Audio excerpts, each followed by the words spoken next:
Hello everybody, Doug here from 2 Plus Stuff, and we are just hanging out doing some painting. Now, if you are just joining me, you may not recognize this model. This is I believe it's the Hellfire Drake?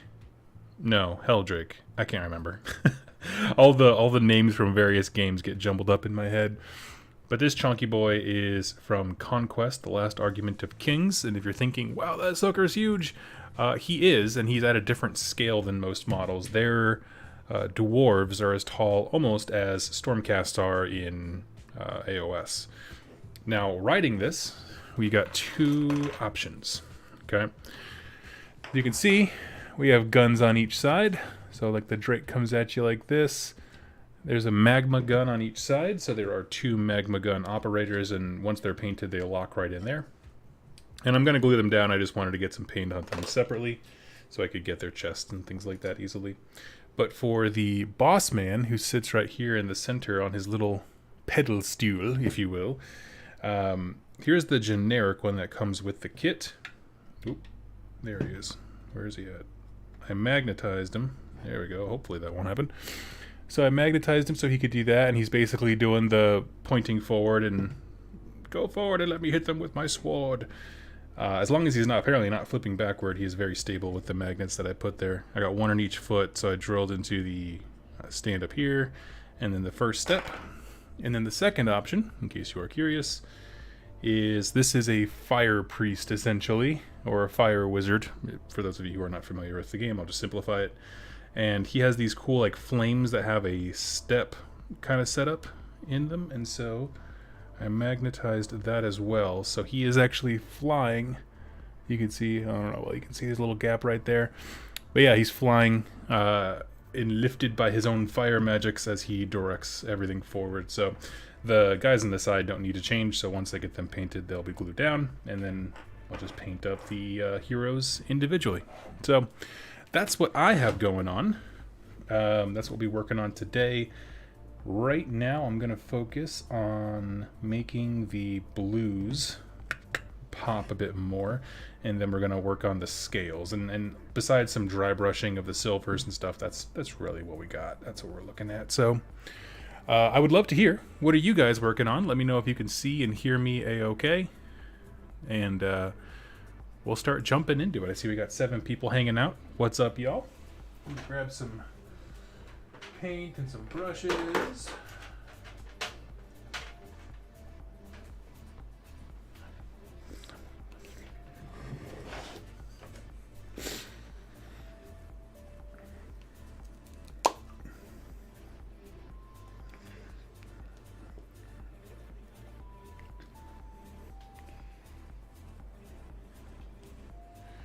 And we'll throw a bunch of water in there. Okay.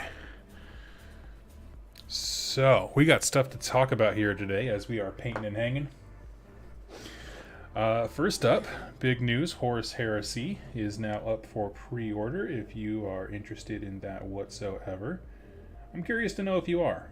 It's one that I am interested in, not so much for gameplay reasons, because I don't suspect there's going to be a lot of Horus Heresy players near me, but more or less for lore and content reasons. I actually really do like the Horus Heresy as a setting for stories. I think I've mentioned that a few times here, that when I look at the Horus Heresy, I definitely think of it more as like a story than a specific setting.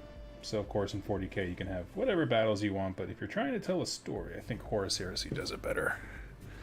Morning, Doug. Can hear and see you very well. Thank you so much, Meridian. Thumbs up. Such a cool model. Also, good morning. Good morning to you as well.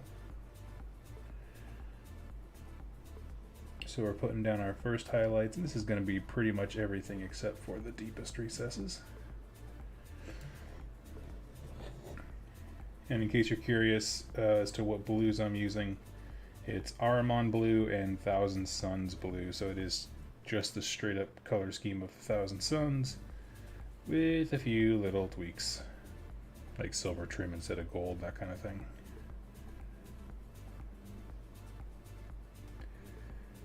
And I went through last night and caught all of the scratches and dents and dings on this boy, so we don't have have to worry about those.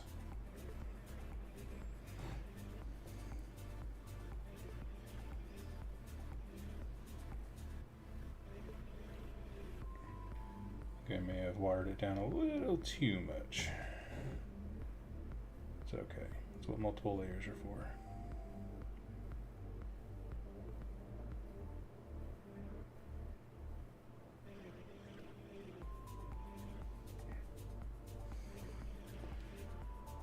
Turns out just plunging a fat brush full of water into your paint on your palette is not like an accurate measurement. Weird, I know.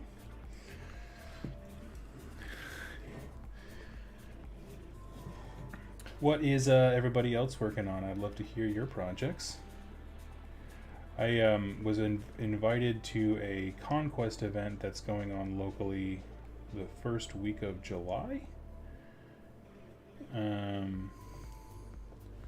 And painting is not required. It really is like one of the first conquest events here locally, and so it's certainly not required, but I'd like to get as much as I can painted, at least to show, you know, the store owner that we're playing at, like, hey, people are interested.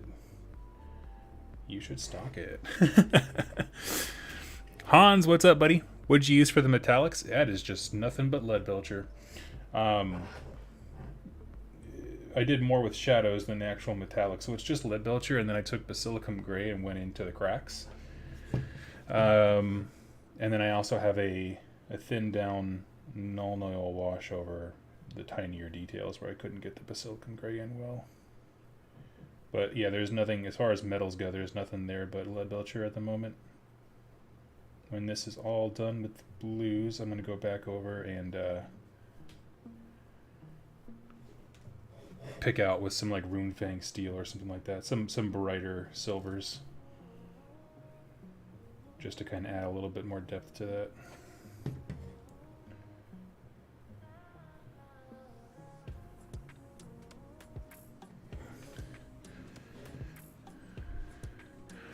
Let's see, currently doing a drawing commission for some convention merch. Nice. Is it a fun convention? I mean, it doesn't have to be wargaming related, but is it something fun?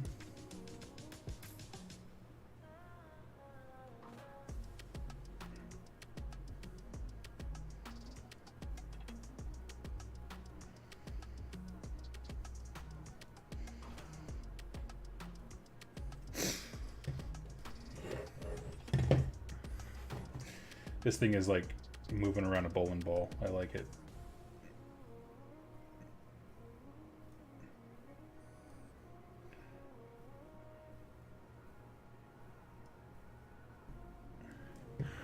Let's see.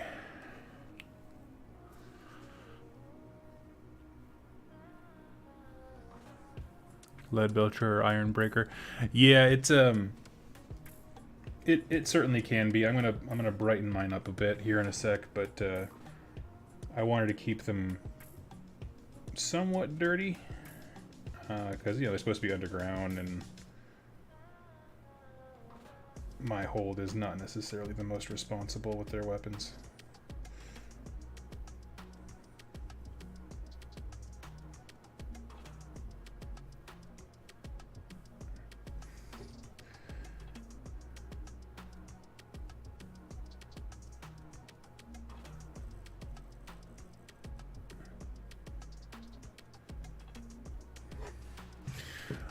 Let's see, reading forward. Currently working on my buddy's Slaves to Darkness, and then after the stream, I'm going to get back to fixing the boar idol model.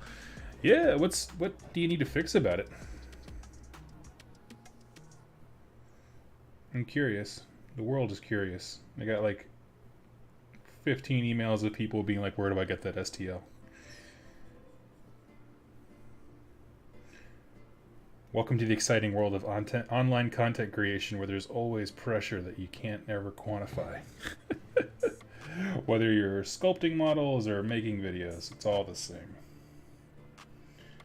The people have demands. That's 100% a joke. There is absolutely no pressure, please. I was just asking because I'm curious.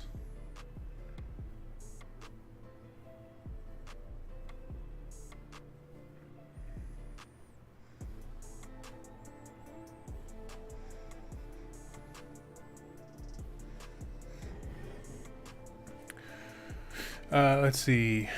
I'm jumping back and forth between Curse City and Massive Darkness 2. I have no idea what that is. What is Massive Darkness 2?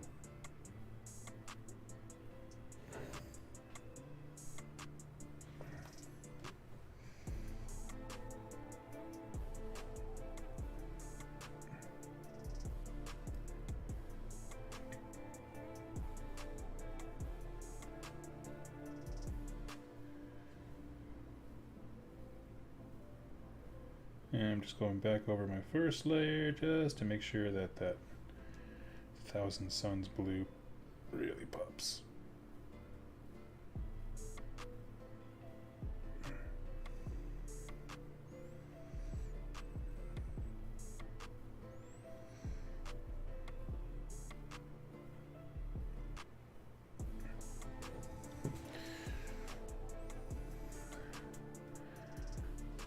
It's called GriffCon. Oh, I missed some.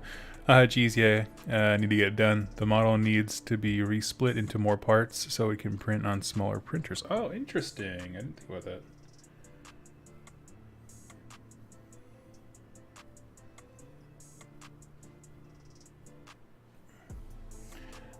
I know nothing about printers, so I wasn't sure if there was a standard size. Many folks, including Duncan Rhodes, held in Harlow in the UK, working on merch.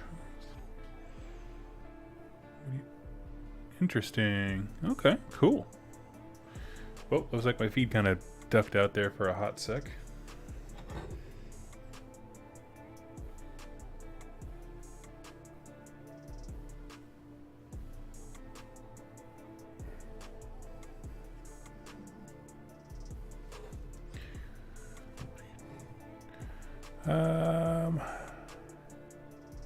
Beat You is a beer and pretzels dungeon crawler board game by Cool Minis or Not.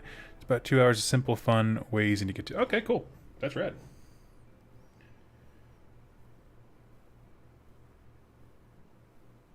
Speaking of about 2 hours of fun, I got a good game of well, it was a demo, but it was still a good time of the Elder Scrolls Call to Arms. So the Skyrim miniatures game, simplest way to say it. By Modifius. And I did that yesterday with my friend Rob from, what, 11 to 3 or so? Yeah, wonderful time. It was a training mission, and so I, based on the number of Draugr I had, I created us, his thing that's drawing him to the game is the Dark Brotherhood. So I took my painted Dark Brotherhood out and just did a little demo thing, and because I wanted to give a fun or memorable demo, I brought I asked him, what's your favorite character from the Dark Brotherhood, and I kind of just made a list where it was that character, which was Nazir, and Gabriella, who is my favorite, the Dark Elf Assassin from Skyrim. And it was just to demonstrate the mechanics, and I had never played them before. Turns out Dark Brotherhood are not simple in that game whatsoever. They really are their own little bag of mischief. Mainly because they have a lot of extra mechanics, and as characters they have a lot of extra rules. And so the times that I have played, even the delve scenario and stuff, it's always been like with very, very basic troops. Stormcloak soldier versus Imperial soldier kind of a deal. But including something more complex was certainly a way to refresh the game, that's for sure.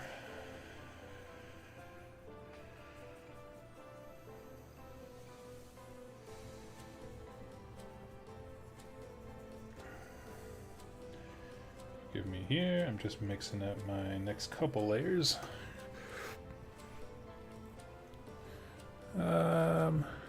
Hey Doug, I'm brand new to Warhammer. Just got my first Gloomspite units in paint yesterday. Going through your lore videos and absolutely love it. Well, Dr. Strin, thank you so much for the very, very kind words. That means the world to me. I hope that you are enjoying them. And if you ever run into a point where you have more questions that you don't feel were answered, please let me know.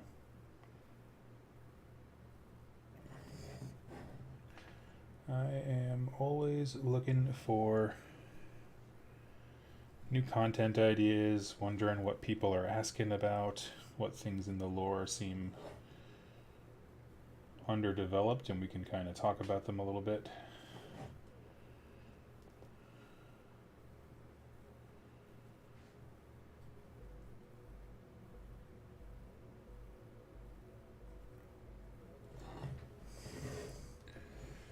Alright, now I'm just throwing down some lighter shades on top.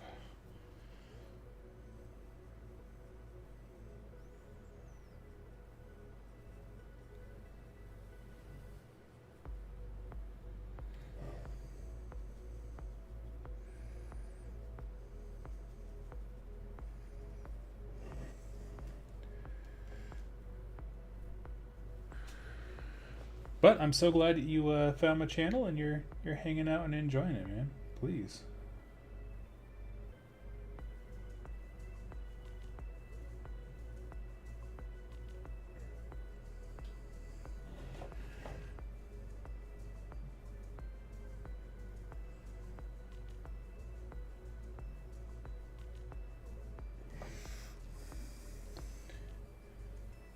We'll see how this all looks once it's dry. Super thinned out. We'll see.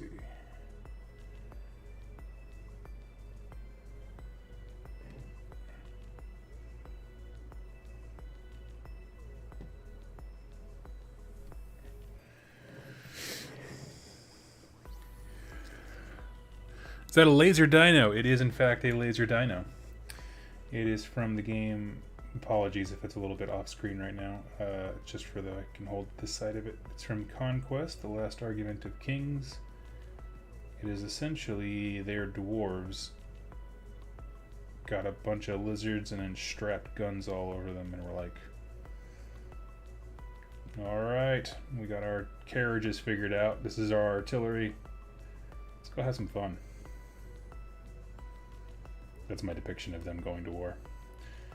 But yes, spicy fire lizards.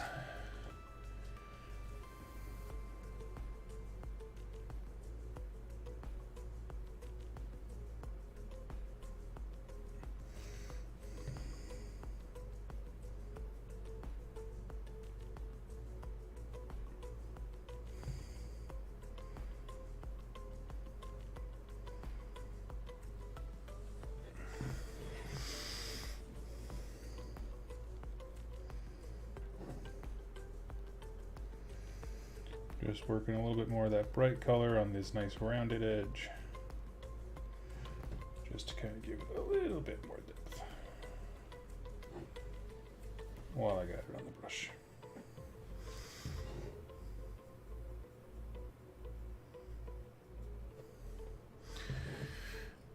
And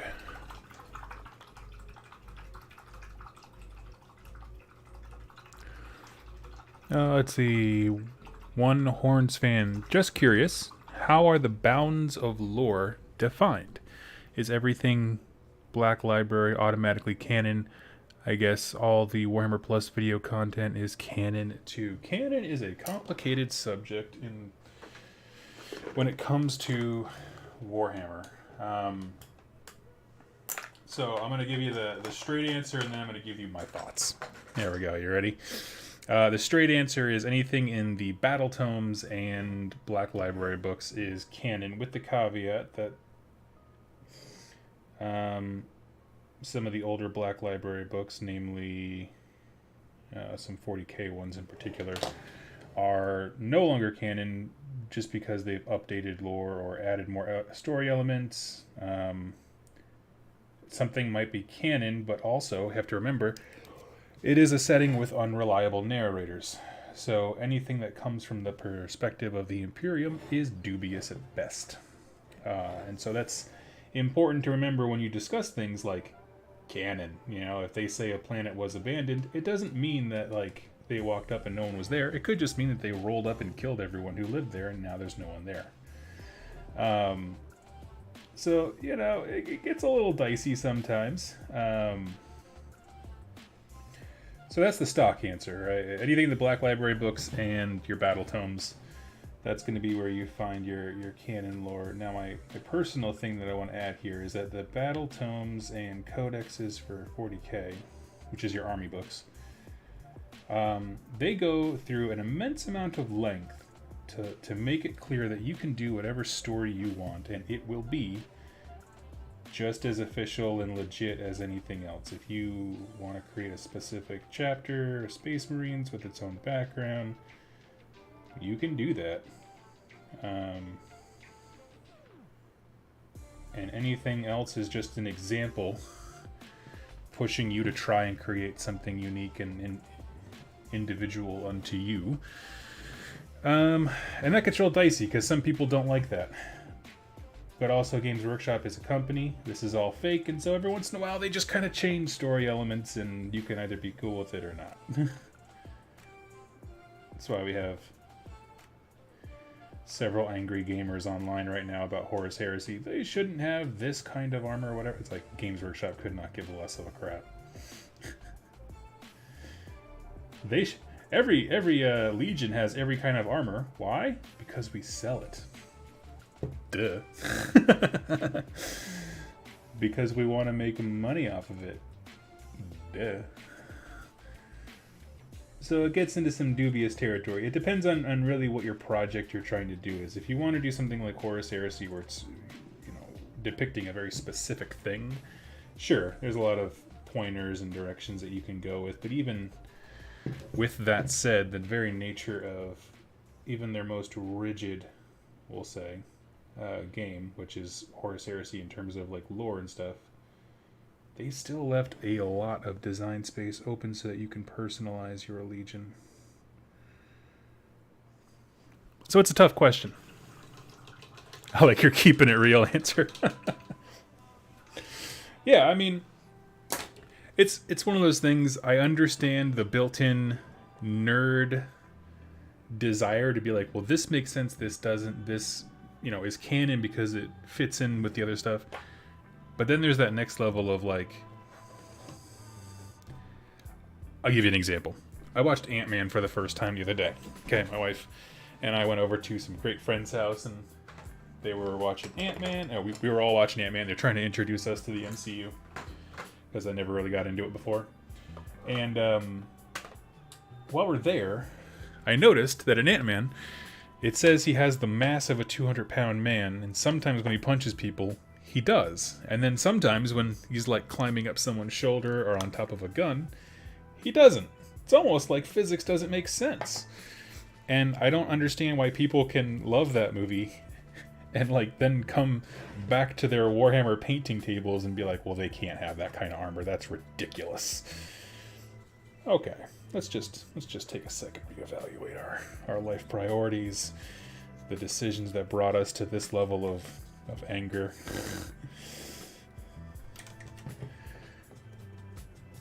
As I am frequent to say, go hug someone you love. Get out of the house. Go visit. I like a publisher that says if you don't like it, change it. Exactly. Yep. I mean, there are some incredible armies that have been painted that are simply based around what-if questions. What if the Death Guard didn't turn to chaos, kind of a thing. Like, I've seen that army. I saw it at Nova 2019. It was glorious. He basically just had them be exceptionally clean. He had all kinds of, like, perfect Space Marine battle honors all over them because they were, like... I don't know. That kind of stuff is like, just do whatever the hell you want. And we'll figure out the story behind it later. And that's typically what I tell people. It's also why I don't review lore very often. Like, people will send me stuff like, hey, if I send you my army's background, will you read it? And I said, yes, but I want you to understand I'm not going to say anything except, that's awesome, keep going. Because you will never get feedback from me that does anything to harsh your mellow of what you want to do. Like, no, everything's permissible. It's all fake. You can't mispronounce fake words. That's my official stance. That's why I'm wrong every time I talk about Lumineth. because I can't pronounce about 80% of the things in that book.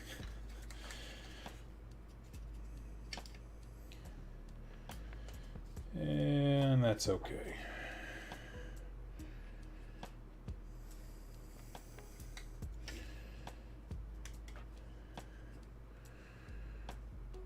The stories are made up and the lore doesn't matter, which sounds counterintuitive from a lore channel guy, but I'm much more about the hobby and expressing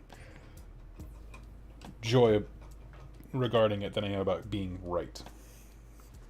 Because the only right with Warhammer is whether or not you have fun. If you had fun, you're doing it right. If the table looks cool and you got guys all over the place and they're all like having heinous war, damage, and tanks are blowing up and dragons are being felled, you're doing it right.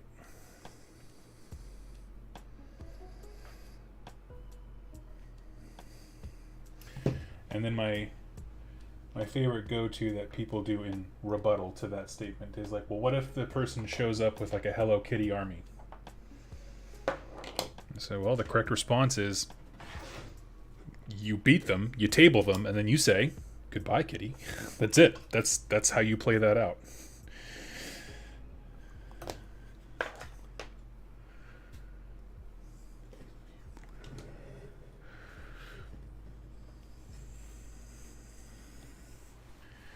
Too large to pigeonhole yourself. Yeah, I mean, and there is a time and a place. Like I went to an event for my wife up in Gettysburg, and they were doing a historical gaming thing. They were specifically in Gettysburg recreating the Battle of Gettysburg, and like, if that's a thing that your entire group is into, and that's what you all want to do, just like all of these guys showed up to do that thing.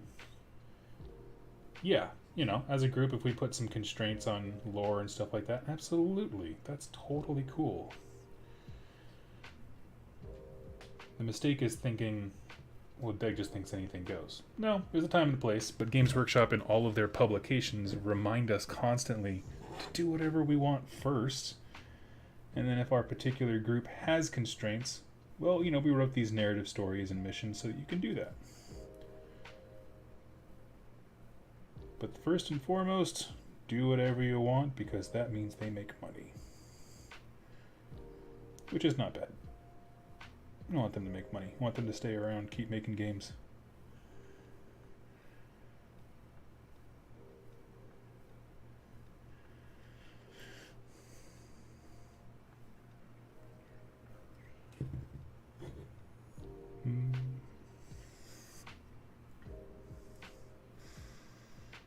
Nice. Okay, cleaned up well. Now I'm going to dirty up the end of those barrels once I get closer to being done. I'm going to put like a red hot glow effect on them. But we're not quite there yet, so I'm not worried about that. Now we are going to start laying in some red. But what if Kitty wins?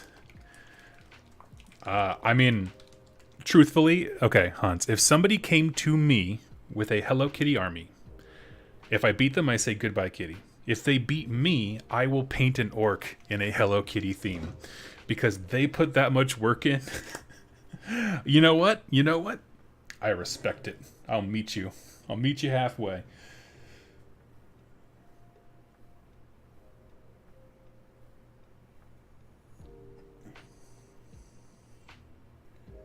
This is sort of a rough-looking muffler situation, I guess.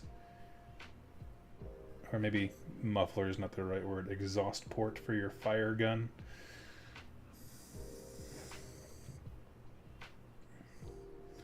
So I'm laying down the basics of the dark red with Flesh Tear's red contrast.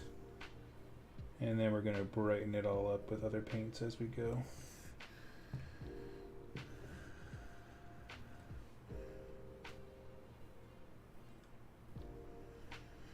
But it gives me a baseline of like where the deepest red should be.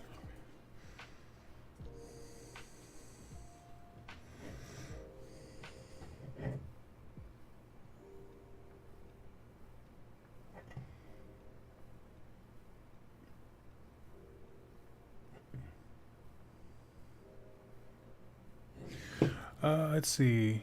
Joe McCullough has written several skirmish games and almost universally says it's your game. Feel free to break these rules. Yep. I like his games quite a bit. We actually did that yesterday. Like I said, I was playing Call to Arms. I always want to call it the Skyrim game. It is the Skyrim miniatures game, but its official name is Elder Scrolls Call to Arms. And there was like one or two moments where we realized, like, okay, well, the very rich and complex AI system that they have seems to really struggle with like X interaction, like a bowman that's way out of range. So let's just do what makes sense to us, right? Like if we were playing Skyrim, the video game, what would we expect the enemy to do? You know, of course, he came right at us, but it was a matter of like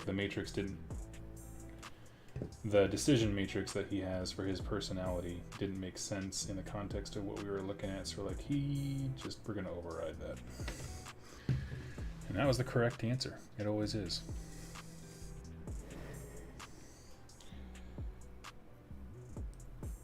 We were also playing the cooperative delve mode that they have. So it was me and Rob versus the AI. So we had a lot of freedom for that.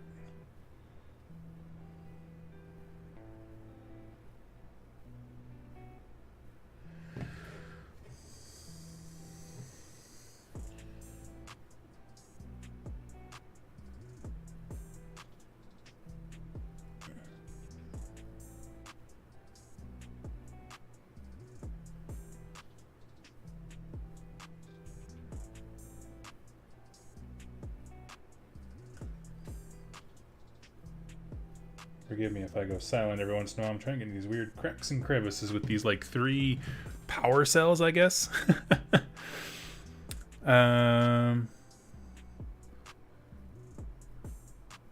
had a very famous Dark Eldar player here in Houston some years back who had an entire Barbie pink Dark Eldar army, and it was amazing. Sadly, he passed away, but I love people who do stuff like that. Absolutely, dude.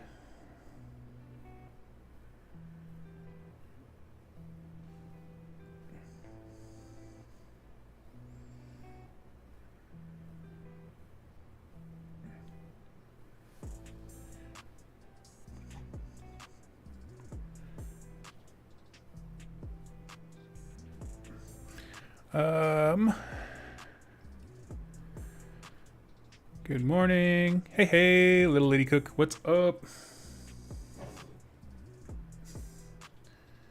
Love the username. Mini Bic, are you planning to play in the Horus Heresy? So Games Workshop was kind enough to send me the set. We are doing the Horus Heresy podcast, The Emperor Protects, me and Dan Bears of Cubic Shenanigans fame. He is far less interested in the game aspect than I am. What I'm waiting for is for them to drop the rules for is it Zone Mortalis, where basically in Horus Heresy as it exists previously, like the old style books, there's basically rules for like ship-to-ship warfare, so like boarding parties and that kind of thing. That's kind of what I'm waiting for, because it is much smaller scale.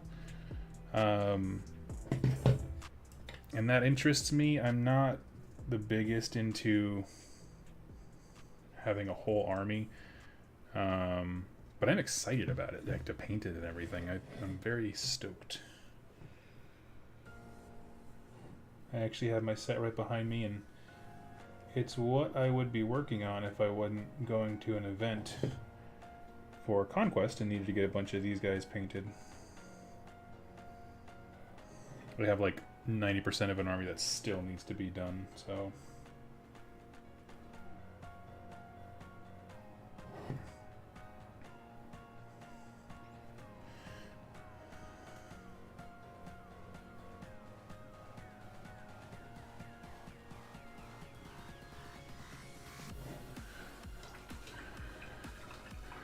I wonder if they are going to sell that big Horus Heresy book by itself later. I'm sure they will. I have no doubt.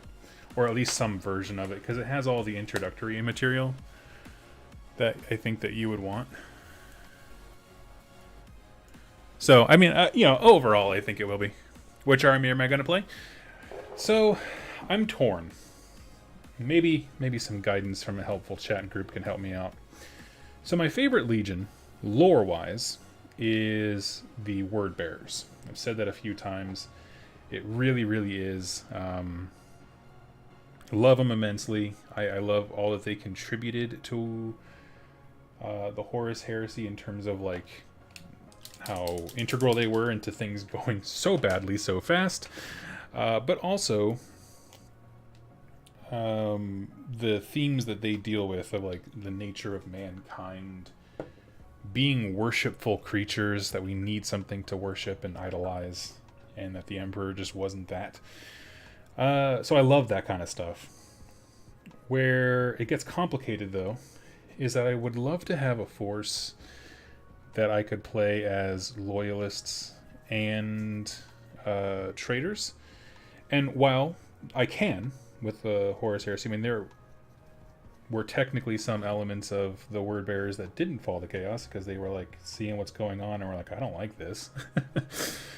On the whole, it's fair to say that they were some pretty bad dudes. But there's no named characters for the loyalist side to my knowledge, unless someone has one that I didn't know about. And so I'm going to speed this conversation up. I apologize, I'm rambling.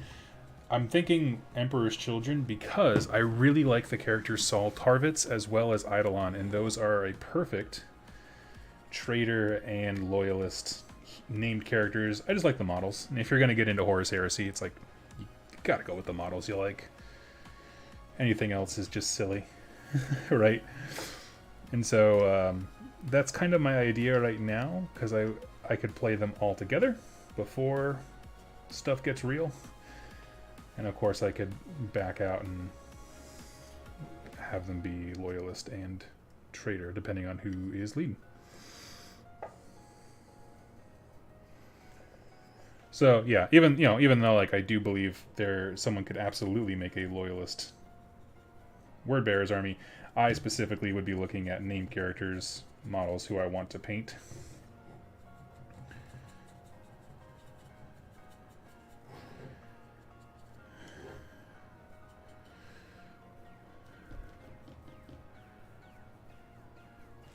Loyalist and traitors, Alpha Legion is for you. I can't do Alpha Legion, and here's why. The community has ruined Alpha Legion for me. The prevalence of the whole like, well, they're actually loyalist as well as Dark Angels, like, oh, these Chaos Marines, ruined him for me. Can't get into them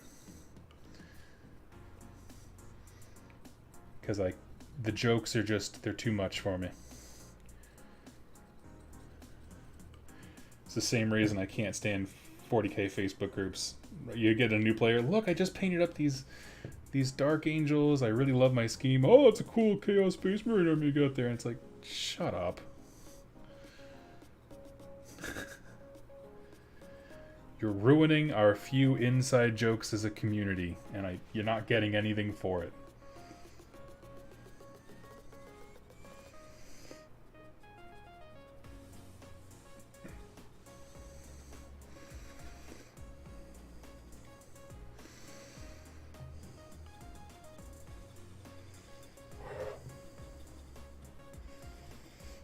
Anyway, that's Doug's rant on people who can't seem to handle inside jokes because they just kind of jam them down people's throat. Not the hobby talk you were expecting, I'm sure, but it is what it is. Man. I would go with Emperor's Children if I were you. Yeah, I mean... Yeah. Exactly, and another option for that same kind of feel is also the Sons of Horus, because one, their transfers come in the box, they're beautiful. Everything looks perfect, and then I can get the set that is Abaddon and Loken, and that would fill the same role as Tarvitz and Eidolon. You know what I mean? Like that's the same concept. So I'm like, well, that makes a great deal of sense. So that's kind of where I'm torn at right now.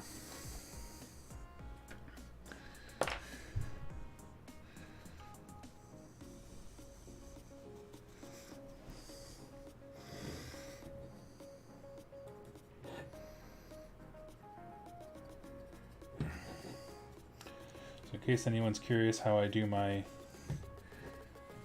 heated melt-a-gun melt magma cannon BS.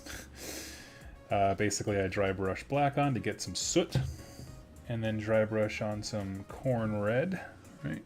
Yeah, corn red. And then I'm going to do some Mephiston red to even glow it up more.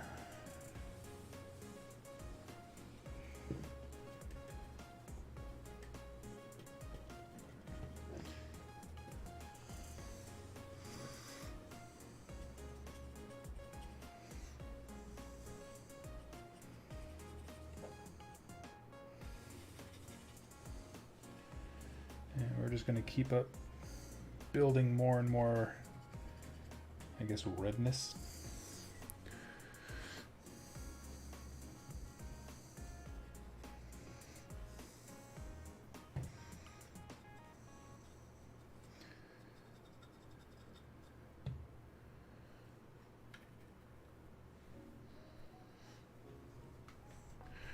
Personally, I'm torn between Night Lords, something like Iron Warriors.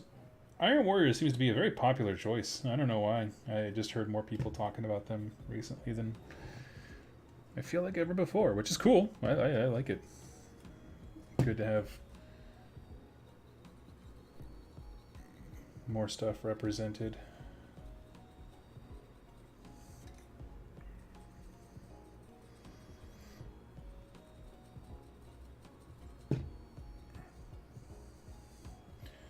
I think they're one that people always wanted to play in 40k, but their rules have always kind of been like, meh?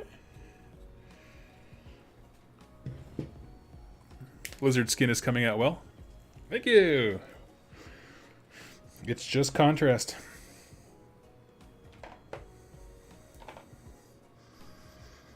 So now we got Wazdaka Red.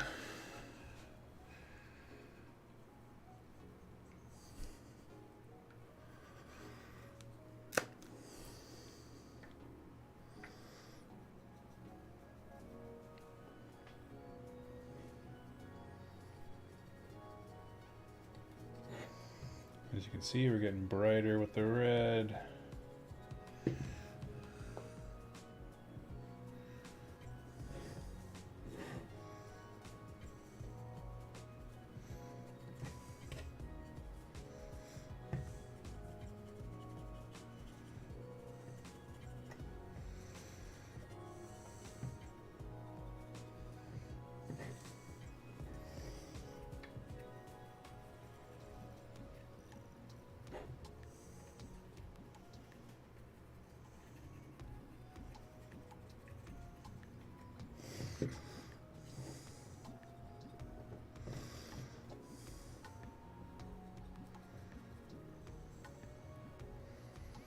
And I'm going to go back over with Wraithbone Contrast on all these little flame bits and clean those up later.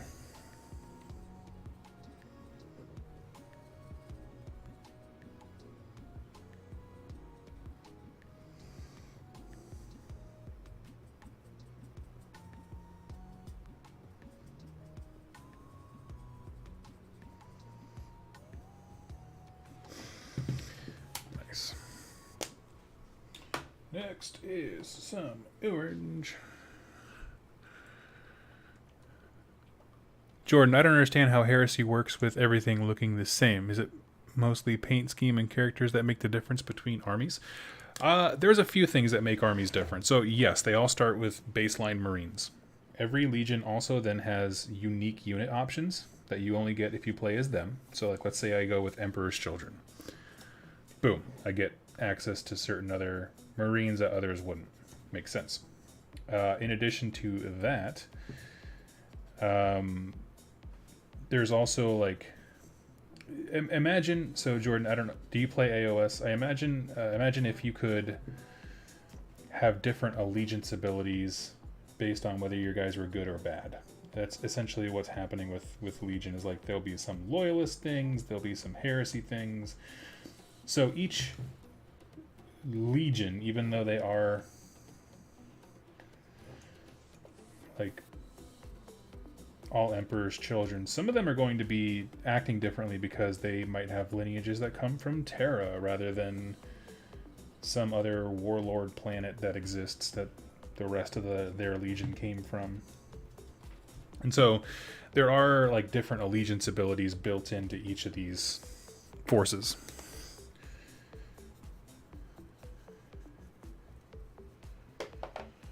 All right, and my favorite dry paint that Games Workshop's ever made, Kindle Flame. And so that's how you get variety. You essentially choose your legion, loyalist or traitor. From there you have a few different like army rules that you build your guys out with. You'll have access to unique units. But yeah.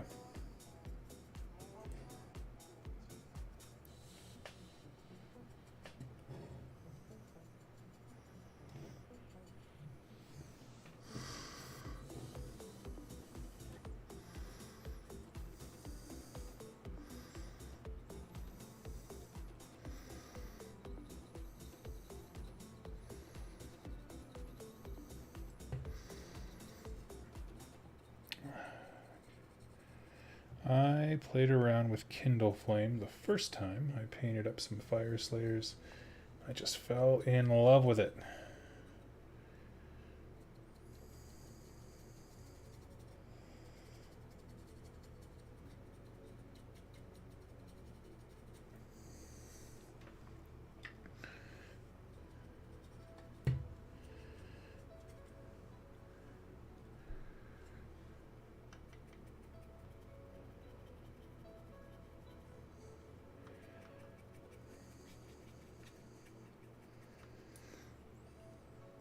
Boom.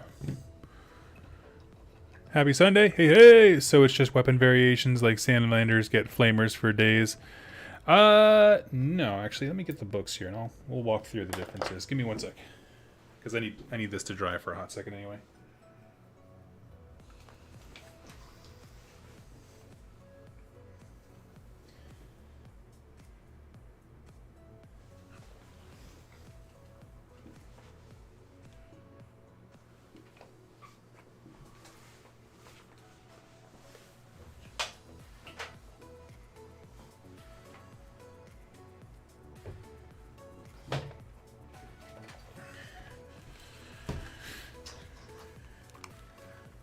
I seem to have misplaced my trader book. I'm sure it's in the next room. I probably fell asleep reading it. I don't know if you guys do that as well. You fall asleep reading army books and stuff, rule books. Alright, let's push Lizard Boy to the side here.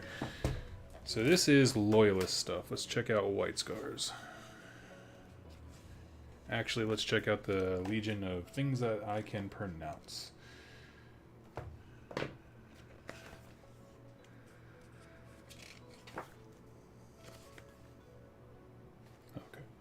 So, Rites of War is what they're called. These are basically just different types of army builds. And they do have massive ramifications. It's like the difference of saying I want a tank-based army, I want a drop pod assault army. They unlock a lot of different things for you. Tartarus.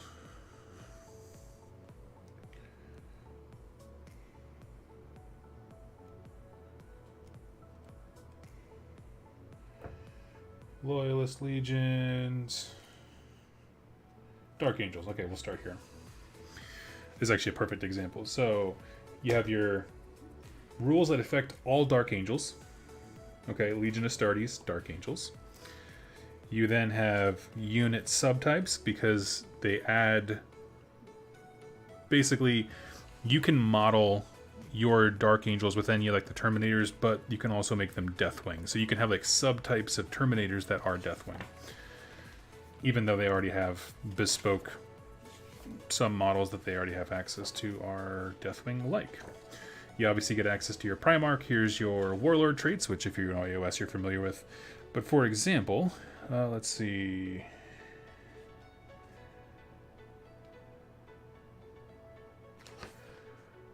Where is it at? Rites of War.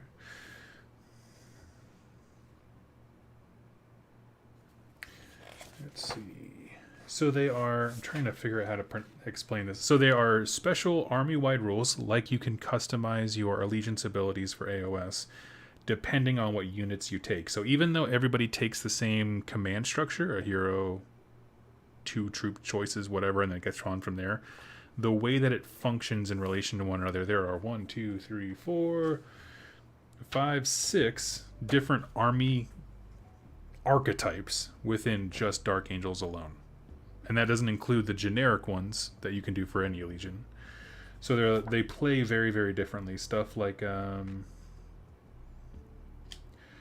you can put a dude on a skimmer and give him a cavalry type unit keyword because they're part of the Night Shroud or whatever like that goes in and makes everything all secretive. Get access to your Primarch. There's always like a council or inner circle. Usually it's like a fancy Terminator kit. This is theirs. I was surprised to not see.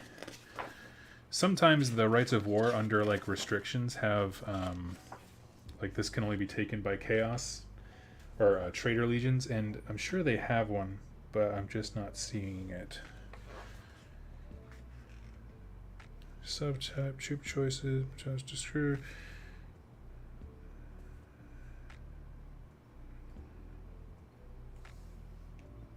Yeah, I'm not seeing it right now. I'm not going to waste too much time on it. But, yeah. So, I mean, you know, at the end of the day, Jordan, I don't know what to tell you. If you're thinking to yourself, wow, the Horus Heresy is just different iterations and rules on the exact same models. Yep. Don't know what to say. Yep. Nailed it.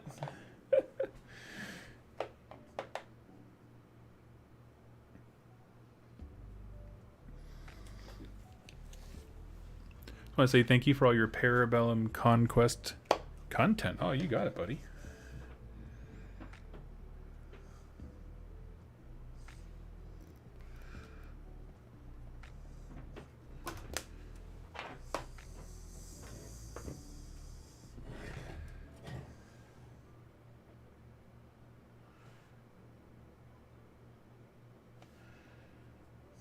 I took a little too much on that one.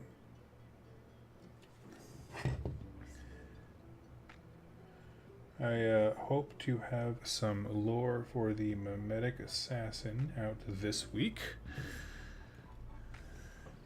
as I expand my catalog of conquest content.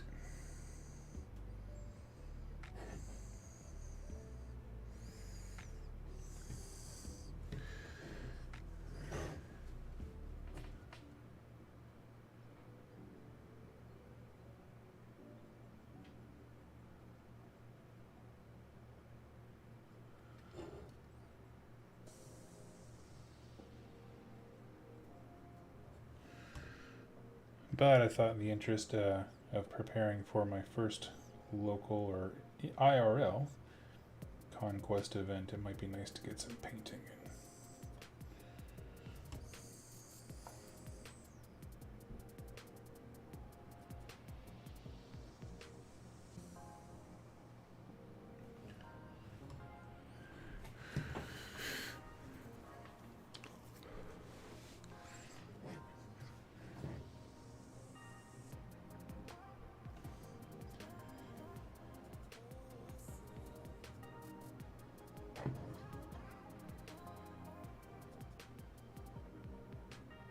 But I've heard a lot of people say that they'll get more into Horus Heresy once some of the rules for other factions come out. Like, there is a Mechanicum, and there is they call them Solar Auxilia, but that's going to be your human type units.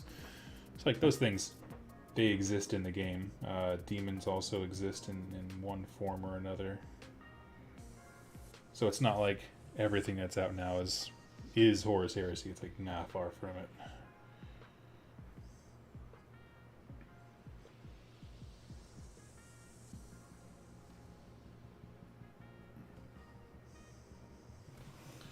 I think I understand. I was just confused because the community articles assume some level of familiarity. They do. I mean, they are certainly appealing to the people who already play. I think Games Workshop is trying way too hard to not alienate the existing audience. And by that I mean, like, they shouldn't be alienated. I'm not suggesting that they do, but what I mean is they're starting the conversation about Horus Heresy with people who already know about it, rather than folks who don't have a dang clue. Which, I mean, it is an option, of course, but it makes it a bit difficult sometimes to get in there if you don't know enough about it.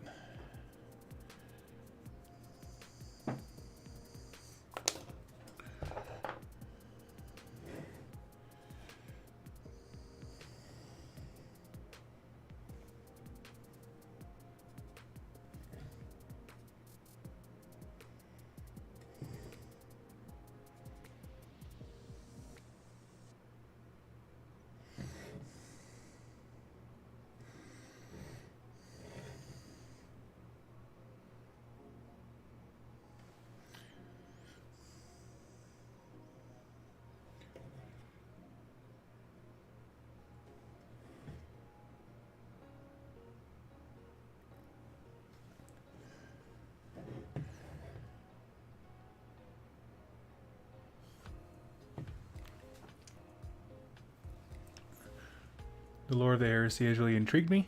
Oh, yeah. Well, hey, shameless plug time. You may have seen an episode here on the channel, but I started a show with my buddy Dan Bears. We're going to be talking all about Horus Heresy. We're actually going book by book for the first 4. We're doing reviews and just kind of recapping the story. And, of course, as is Doug's tradition, asking the question, why is this so cool?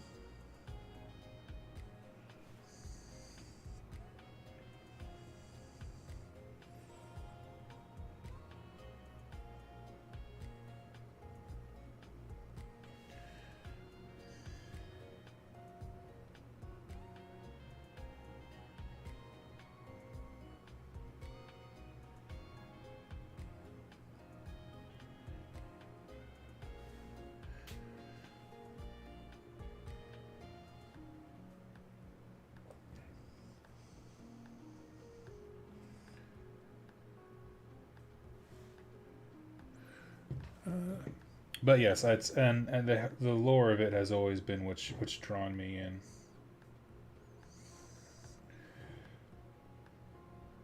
Because gameplay wise, it's far from the most exciting and sexy game. in my personal opinion, it is somewhat clunky. It runs on a very old rule system. They are updating it a bit, but it feels like an old Games Workshop game. Whereas, which was one of those things, like, if you're not into it, you're not into it. There's no way to convince someone to be super into it.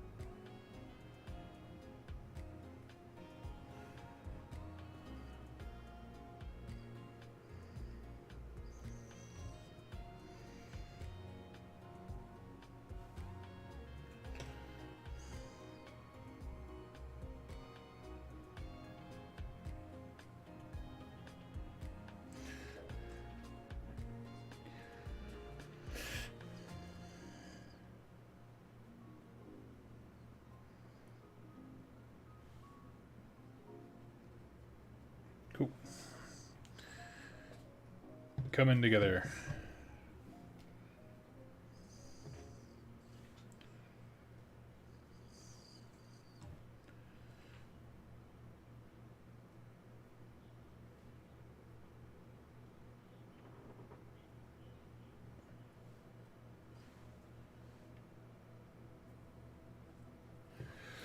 Oofta. I'm liking him.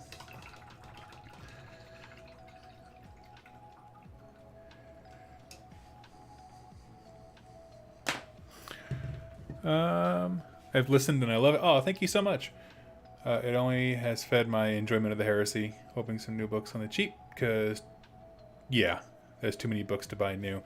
Honestly, if you have a secondhand bookstore, I don't know where you're located in the world, but here in the States we have like half price books, or honestly even like Salvation Army, that kind of stuff. Those books are everywhere.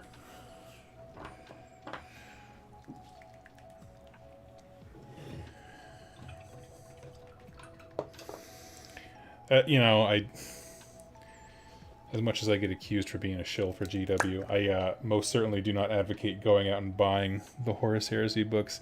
Truthfully, I mean the whole series. Like, don't feel like you have to buy 60 books, is what I'm saying. What you probably should, or at least if you want to get a good sense of what the Horus Heresy is like, the first 4 books in the series, I think, are phenomenal. They cover kind of the same event. They introduce you to competing viewpoints, because it is a setting defined by unreliable narrators. The Horus Heresy more so than most 40k. I think a great example is with the Space Wolves and the Thousand Suns. They each have books relating to the burning of Prospero, but from opposite perspectives, and you're like, oh, nobody was good in this fight. Which is a fun little revelation. But the first 4 books happen chronologically, and then from there, I don't know if the guys at Black Library, like their editors, just made enough money to take that big rip of cocaine, and they were like, and we're doing everything. And then after book 4, it spins off into like, now we're going to talk about Dark Angels. Does anybody want to talk about Dark Angels in this context? No? Okay. Well, we're going to anyway. Says Games Workshop. And it wasn't anything wrong with the Dark Angels. It was just not a very strong book after it followed the previous ones, where it felt like a very linear story, and then they just kind of threw this wrench out there of like, and we're going to talk about other stuff too. You're like, oh, okay, cool.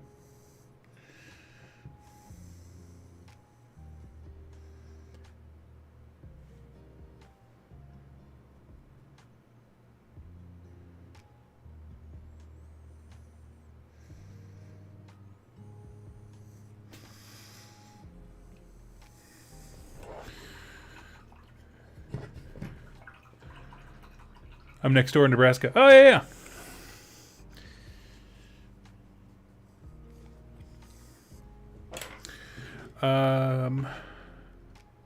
Alpha Legion memes aside, have you gotten to listen to Alfarius' Primarch novel? No, not yet. Not yet.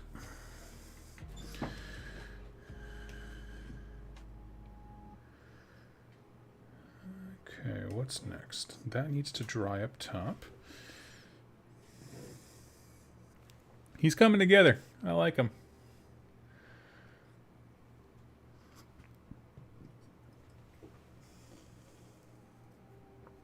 I think just to break up the silver on these things in the back, I'm just going to run a very thin line of like a gold or something back there. Just to spice it up a bit, you know? But no, I haven't. And I do, like, I joked about the Alpha Legion memes and that kind of thing. Like, I do think the idea of the faction is very, very interesting. I just think it gets done to death. Same with Dark Angels. Like, they aren't my favorite books. Like the, because I did read the Dark Angel series already some time ago. Like I said, they're not my favorite books, but I appreciate that like Dark Angel fans love them. And I think that they certainly have one of the more interesting stories in the Heresy, being a legion who was truly divided.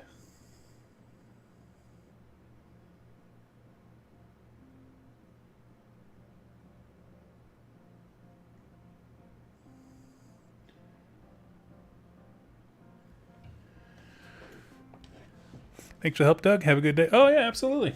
Yeah. Hope it did something. I don't know what I did to help, but hopefully your day's nice.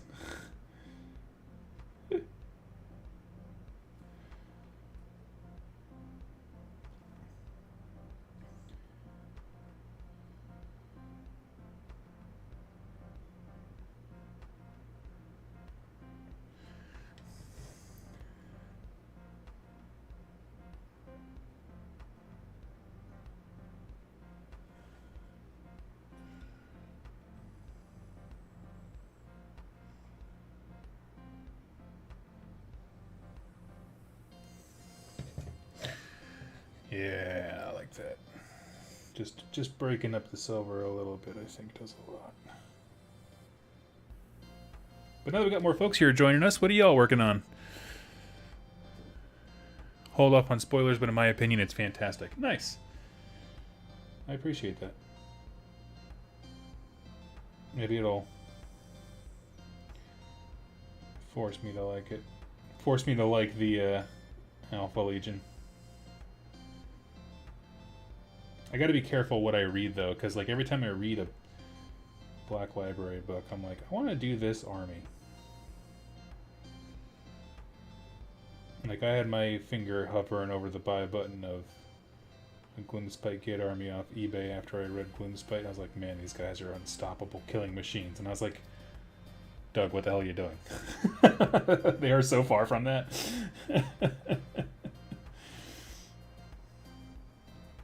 They're quite stoppable. Dare say, easily stopped.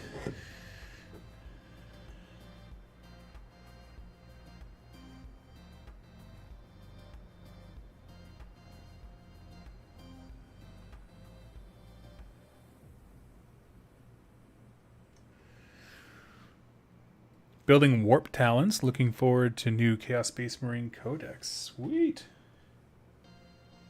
Warp Talons were some of my favorite models. I had a Chaos Space Marine army for a small time. You know, small time, as I have all my armies for small times. It's a season. And, yeah, anymore I just feel like I can't keep up with 40k. Every time I go to the game store to grab paint or something like that, there's like 10 new books on the wall. Like, I don't know, man.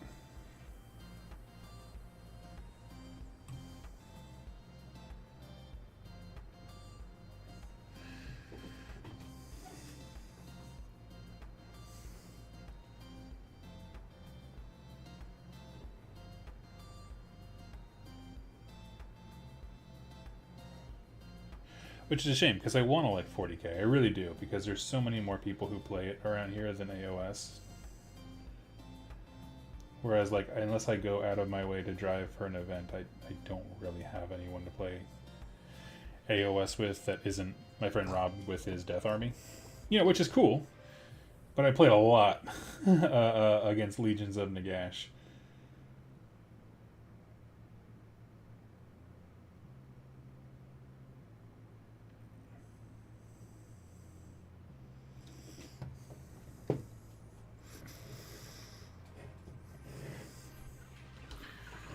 I'm drawing a crossover of Sebastian from Little Mermaid and a Commissar Sebastian Yark for some reason. Is it called a mashup? I guess mashup? I don't know. Gloomspite are unstoppable fun machines. There we go. I have 32 Chaos Warriors staring me down. I got a scheme I really like, but it's finding the motivation. What's your scheme? I'm curious. Will the 40k release schedule is too fast for collectors and too slow for the metagame? Interesting. That is some interesting hot takes. I am here for it.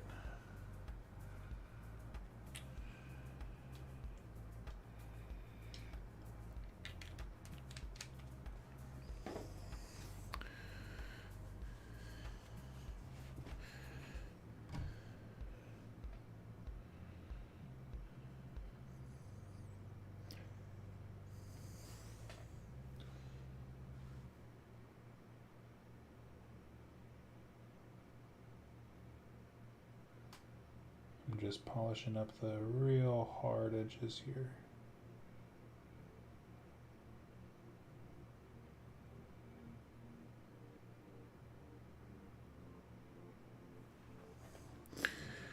I want the little gizmos that cover his eyes to really pop.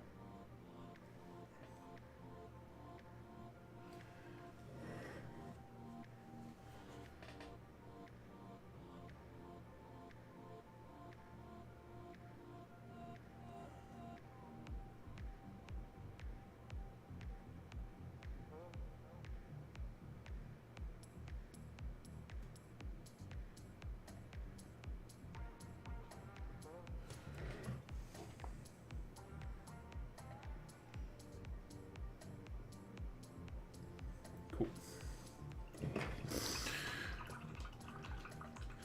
That's an interesting idea, that the release schedule is too fast for one hand, too slow for the other. Yeah, I mean, I do feel like this is just, I mean, this is 100% personal speculation. I feel like at some point we have to see more product rotation. You'd think, I mean, what store can cover the amount of items on their catalog? Like my local, in quotes, because it's 2 hours away, Warhammer store, they can't. It's their store, and they can't hold all the crap that they sell. So it's like, how in the hell? So I just don't. I don't get it. I don't know how it'll work. They only ever seem to be adding things.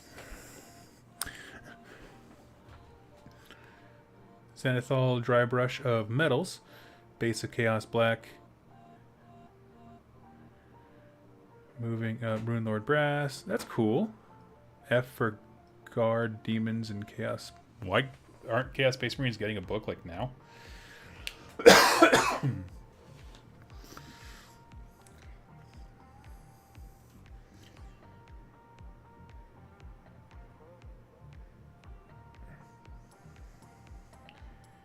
I don't necessarily subscribe to the F for these factions, because people said the same thing about Bone Splitters, and I had a wonderful time playing them. So it just depends on what you want.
What I'm thinking about doing is like black chitin and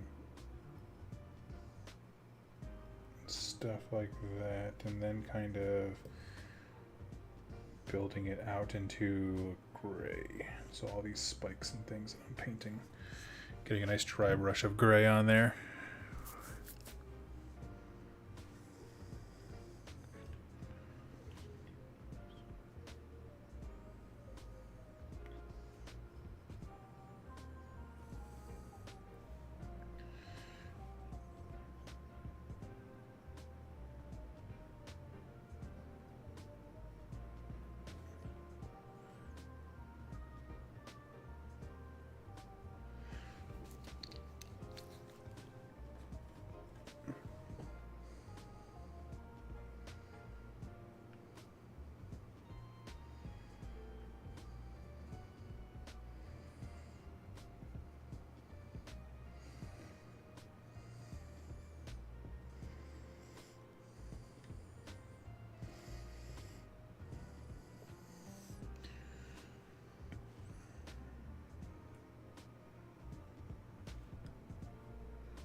Okay.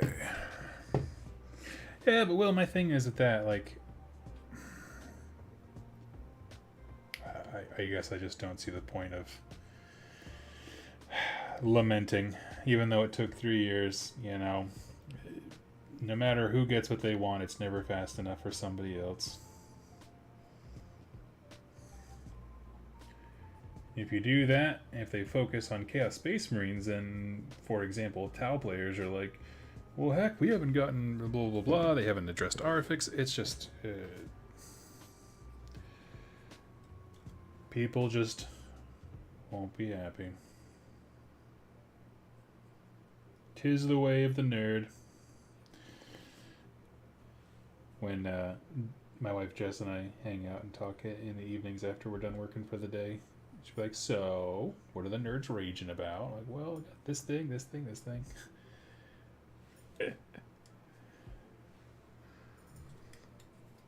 Because it's always something.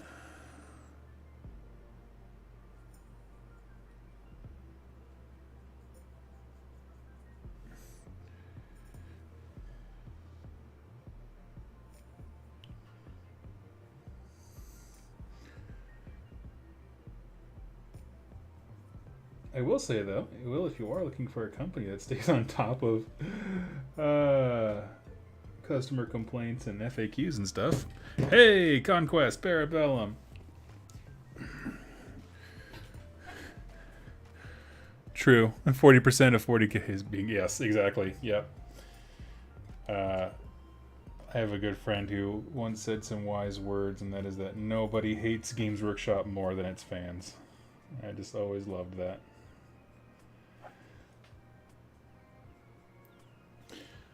My go-to phrase or example is Games Workshop could put a $20 bill into every single box of models and somebody would complain about how it was folded.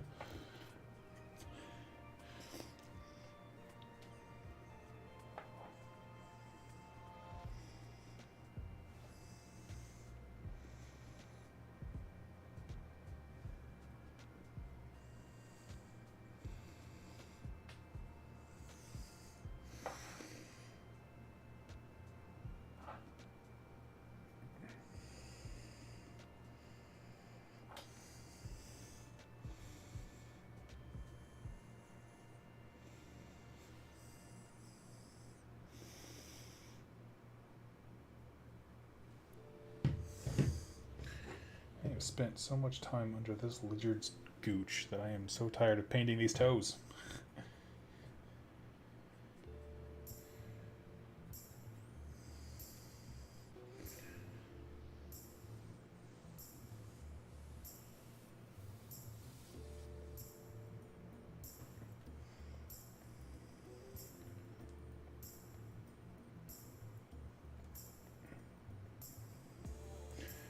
But nice thing is after the toes, just got the fins on its back. And it won't be looking real good.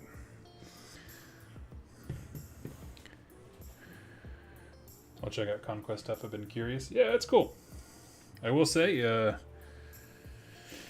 even if you're not interested in the game, I still think they are the top miniatures company in terms of excitement, enthusiasm, community interaction, feedback, playtesting. Like, they are, if you hop onto their Discord, because they have like an official one, the amount of stuff they do with their community and how accessible their employees are, and one of those things that you could just straight up ask the designer, hey guys, what were you thinking when you did this? And they'll tell you. Like, oh yeah, I mean, you know, maybe not like the satisfactory answer that you're looking for in terms of game design, but they're like, yeah, well, we have this unit, we designed them to reflect this in the lore. You can just see where their heads are at, and that is very helpful when it comes to game design of like, what were we trying to achieve?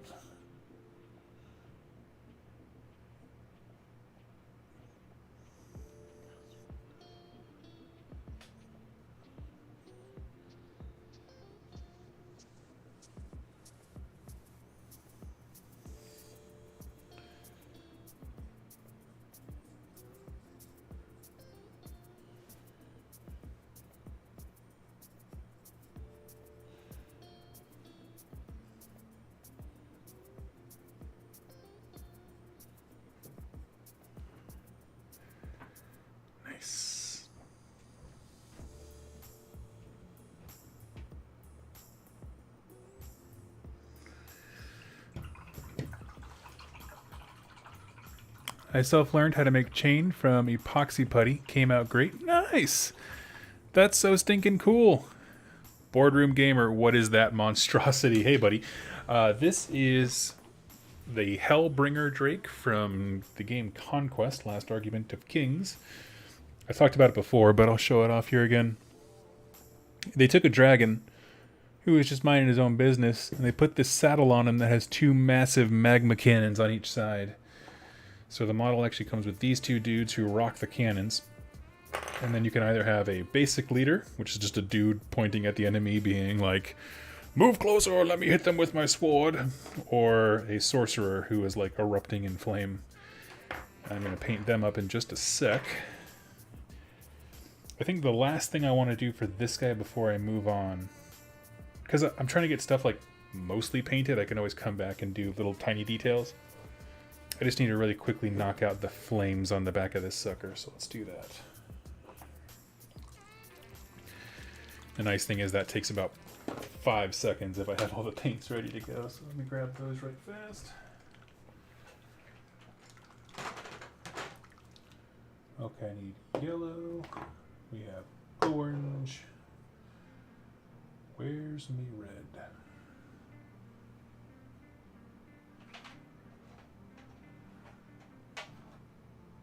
Hey, Blood Angel's red. Cool. So I'll grab our yellow. Hellbringer Drake looks nice for a Forge Fiend proxy. I imagine he is, certainly conceptually. He might be a bit too big. I've had a Forge Fiend. I remember him being a bit smaller. Because this is... Conquest operates at a different scale. It's bigger models. Their dwarves are equivalent to Primaris Marines almost.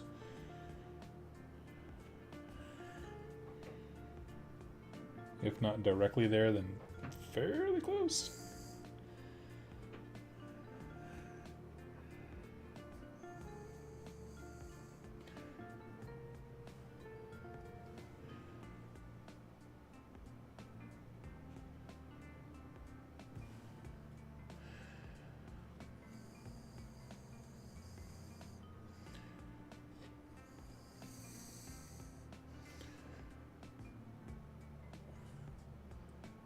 So for my quick simple flames, I just do E and in yellow.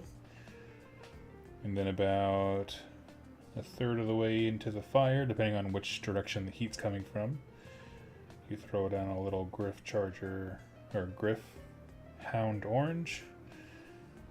And then at the very, very end, a third of that is Blood Angel's Red, and then you just kind of work them in together.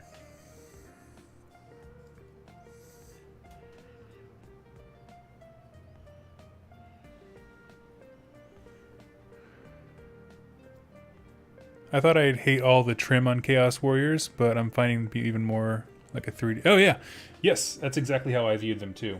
I actually struggled more with Marauders because they didn't have that. I was like, oh, okay, so I could either paint fun Chaos Warriors or 60 dad bods. Not much of a competition there. Can you do more Beasts of Chaos lore videos? There's really not a lot to talk about at the moment. I have a playlist set up for it. But they haven't even featured prominently in most stories.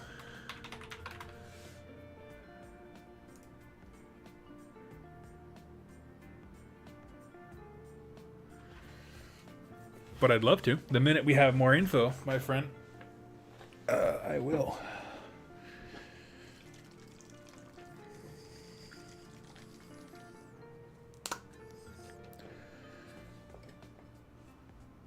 Almost spilled that contrast everywhere. Okay, we're good. But I put my brush into black paint for no reason.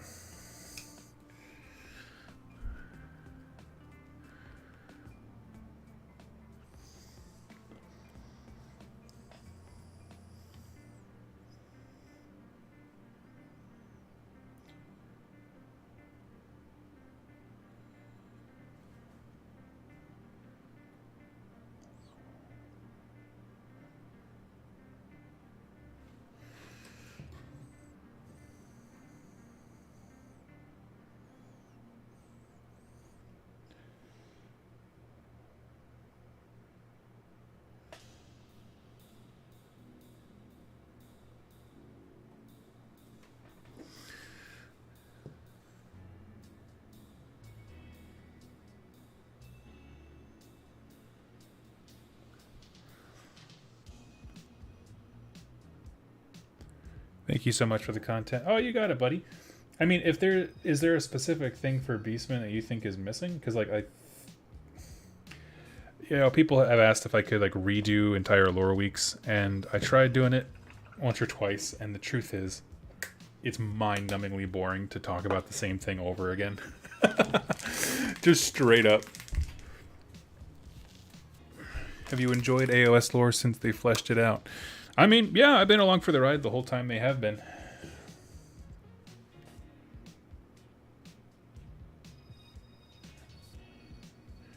Now, red tends to eat up other colors, so we just put a little bit on the very, very tip of the flame and work it back up the orange. Because it's so strong if you let it eat up all that color.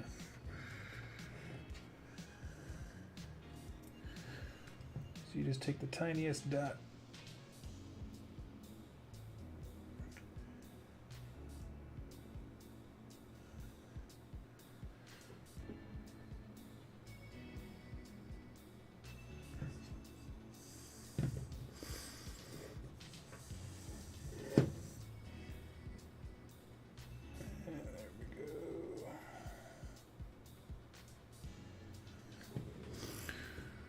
Can you expand more, Dustin? Where can I find more about this? Okay, let's see. Best Beast of Chaos got, in my opinion, was when they showcased the Order of the Fly, Beastman, and Plague Garden. Yes, so there's a book called Plague Garden, and there is a specific scene where the Beast of Chaos feature as like an enemy. But they're not like the main villain of the story or whatever. But they do feature. There's a cool part with them.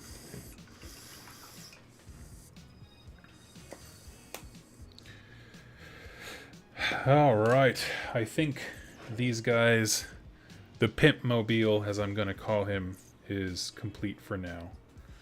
I can always come back and do more details later, and I intend to.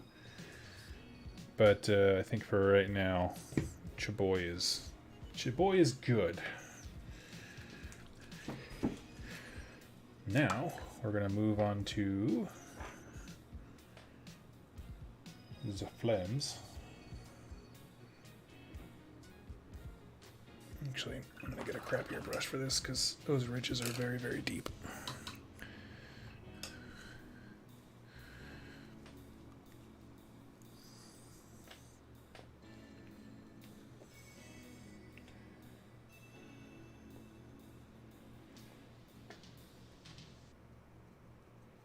So same thing, a third of it's orange.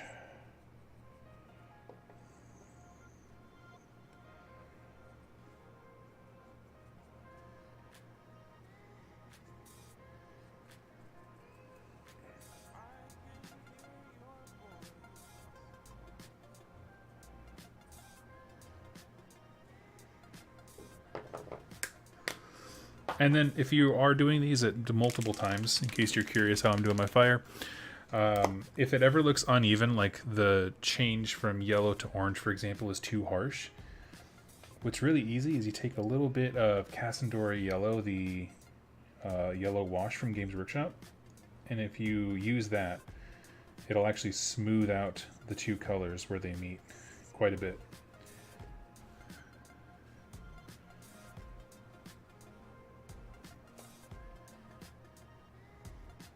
And if you wanted to, you could also dry brush some black to make it look like a really dirty flame. If you guys have ever seen like oil on fire or something like that, it has like a black, the red goes into a really, really dark red as it dissipates and all you see is the smoke. I've definitely done that. You just dry brush on the most extreme tip, just do some dry brushing of a dark color, like dark red or black even. Okay, so Helldrake, he's done for now. Now let's get these boys sorted out. Let's throw some skin color on them.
I'm new and someone told me wet palettes are essential. Don't I bother? Oh, are you asking why I don't use a wet palette? I tried a few times. I find they dry out on me too fast. And I don't know. They're not essential. People just get really excited about things that they like and they say stuff like that. But I don't know. Do whatever you want. I've tried a few times. I have. I've given it some good college tries, and I'm just like, meh.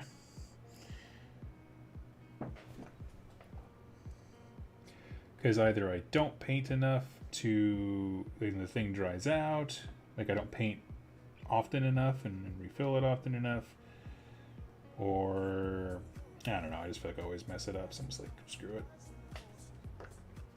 Let the people on the internet complain. I also, I probably shouldn't take painting lessons from me, as I do everything that you're not supposed to do. I take stuff straight from the pot, use the wrong kind of brushes. I'm pretty sure Squidmar would have a aneurysm if he saw me using his brush with contrast. Super dirty paint water. Yeah, no.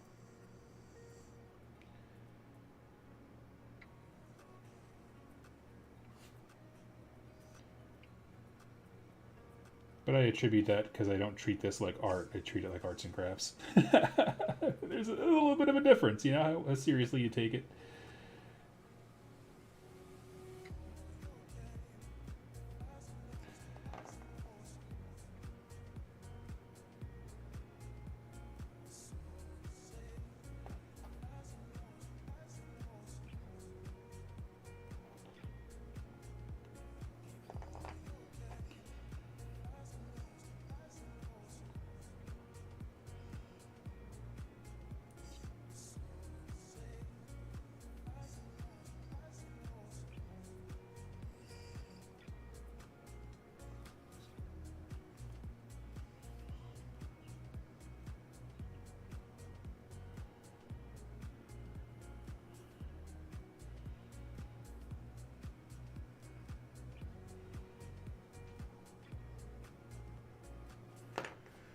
Yeah, we'll just do the skin.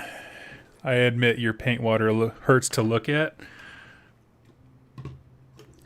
Look at it. Gaze into the eye of Sauron. Notice the mixing brush of death just sitting in the water, staring, judging you.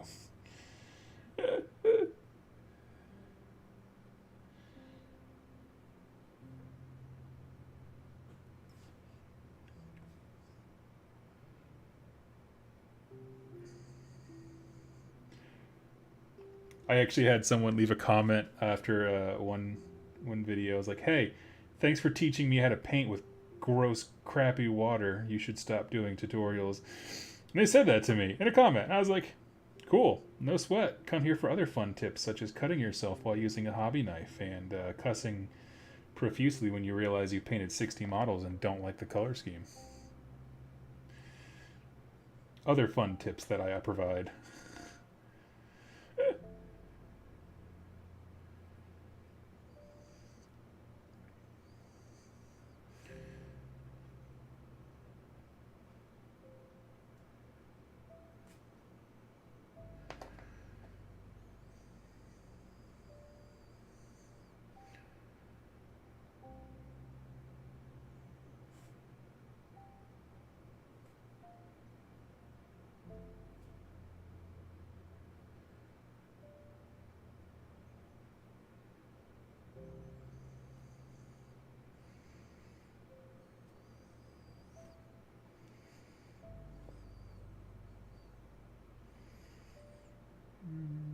Oh, his skin. Yeah, he's got a lot of shoulder plates. I think we need a video where Vince tries to paint a mini with the 2+ mixing brush. I think he'd be down for that. I think Vince likes a challenge.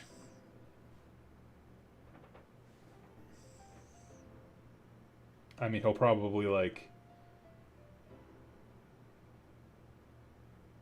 make some immaculate mural or some crap out of it.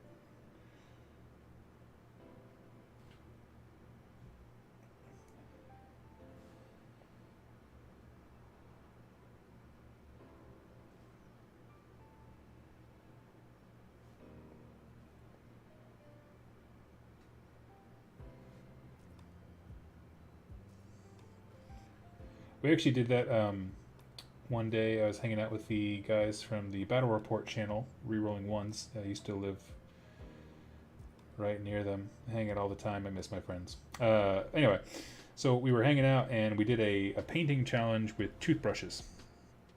Who could paint the best with a toothbrush? And I took that gold.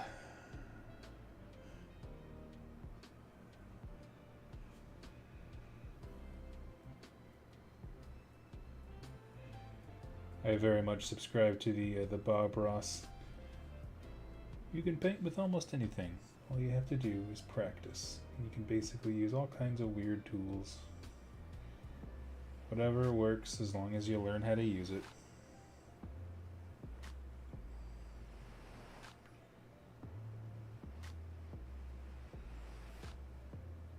Yeah, check the character page on this guy, because some of these details, I'm like, I don't know what I'm looking at, but just in case it's skin, I'm going to throw down some color.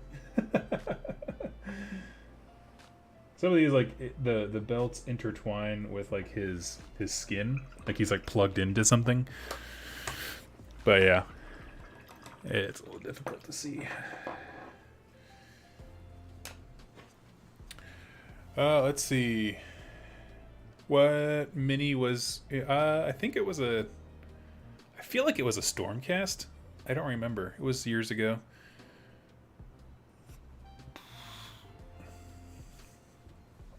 Chapman Baxter. Hey, Doug. Happy Sunday. Hey, thank you so much. Just finished my Dominion Stormcast, and now I'm on to my Van Brecht. Nice. Man, I want them to bring that character back in a big way. That was definitely one of them, like, where'd he go? I liked him.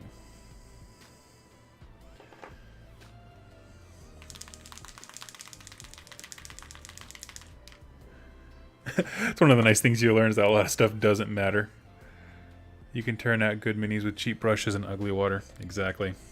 I will do a kindness to the audience and move the Eye of Sauron gross paint water out of the way. Mainly so I don't spill it. But also for mercy's sake.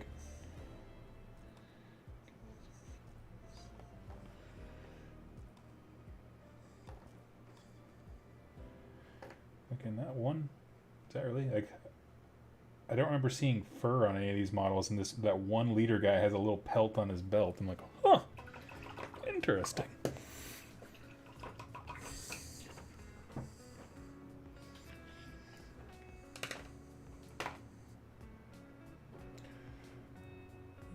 Let's see, gross dunes. What are you? Gorgrant of fur. Where is me? Wildwood, here we go. Yes, you are correct. There's, I mean, look, we spend way too much of our lives trying to figure out how to do things the right way. Isn't it really nice to just have a hobby where you're like, I could screw up and all it would do is cost me time. You know, if you wanted to repaint something or strip the, the paint material or whatever they're based with, whatever. Like, the stakes are so low, you can just do whatever you want and fix it later. There's something beautiful about that.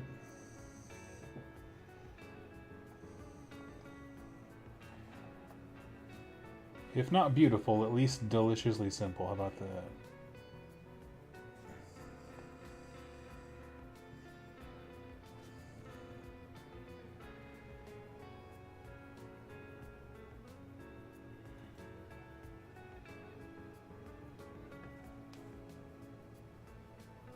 But I'll admit, I do like the idea of there being like 1,000 painting channels that are way more popular than me, and then there's just me screaming in the night, like, "Do as thou will is the whole of the painting law."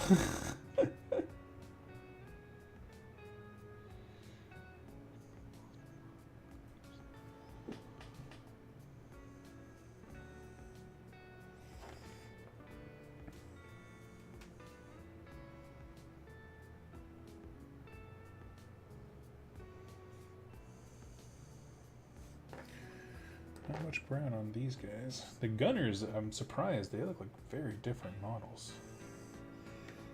In terms of like the textures and stuff on them compared to the guy steering the thing.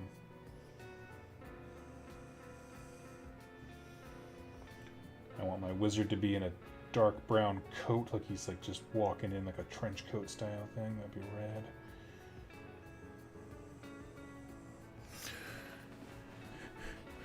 Thanks, guys. Catch up later. Sweet. Prime, Black Prime once. Can't see detail. End up left in a pile of shame. As above, so down below. Yes.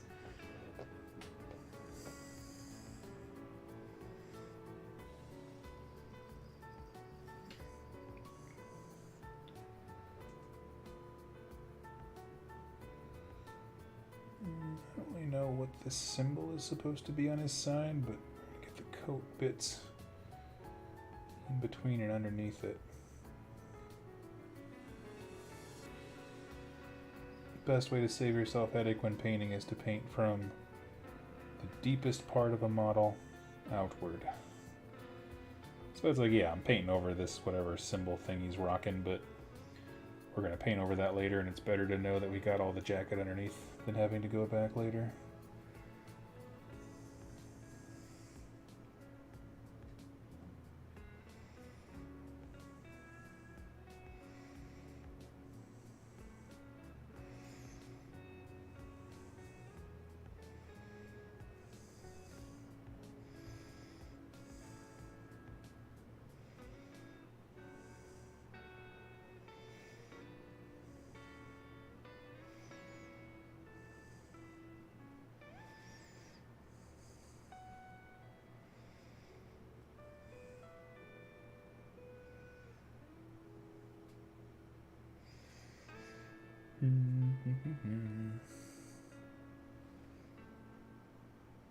Looking sexy.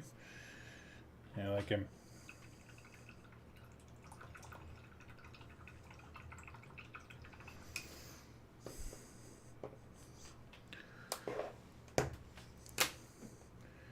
And let's see, then we're gonna basically douse them in silver, all the armor bits, and go back over that with our blue to make it basically match these things. I want the crew to match the ship that they're the monster they're riding. So let's see, where is my lead belcher? First time catching you live, just wanted to say I love your lore videos. Oh, thank you so much. That's very, very kind of you.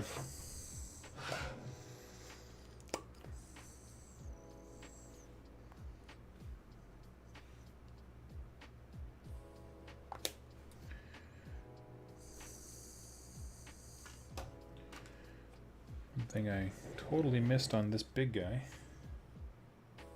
is that this slab right up front is actually a hunk of metal, not stone.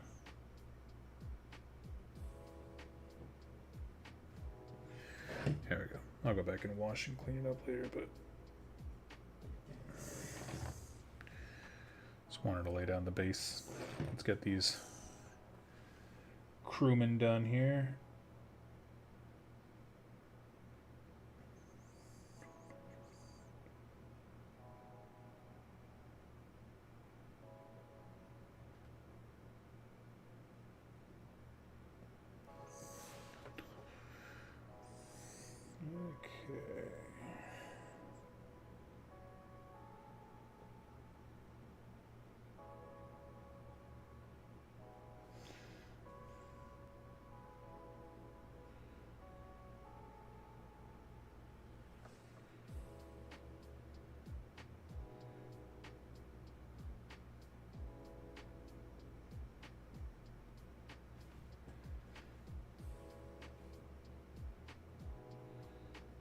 And I'm really just focusing on the trim of these, because like I said, we're going to go back in with the blue.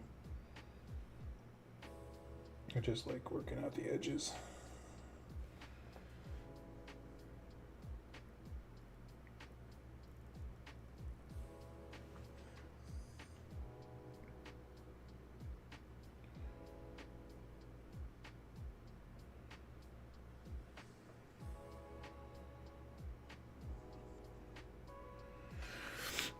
Does anybody have any news or anything like that they want to chat about we've already discussed a little bit on Horus Heresy thoughts. We got, I guess Echoes of Doom is that on pre-order now? Yes, it's out in stores, right? That's the new box with Skaven and Sylvaneth.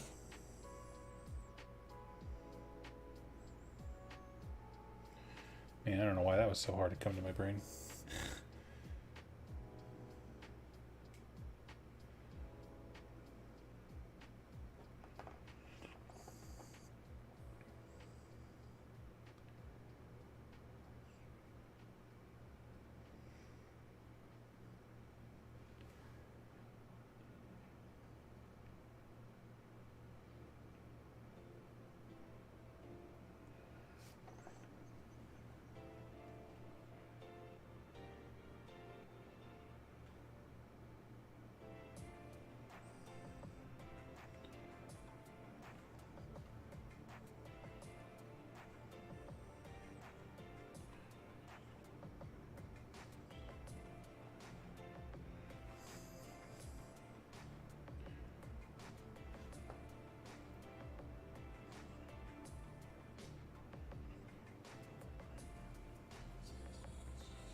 No.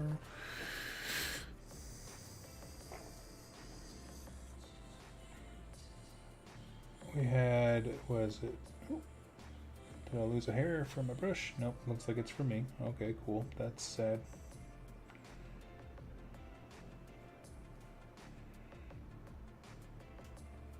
Man, I gotta figure this out. What do Twitch streamers talk about all day when they paint for like 9 hours at a time? I should watch some actual painting streams and learn like how like professionals do this stuff. Not the painting part. I'm cool with being mediocre there. I mean the actual like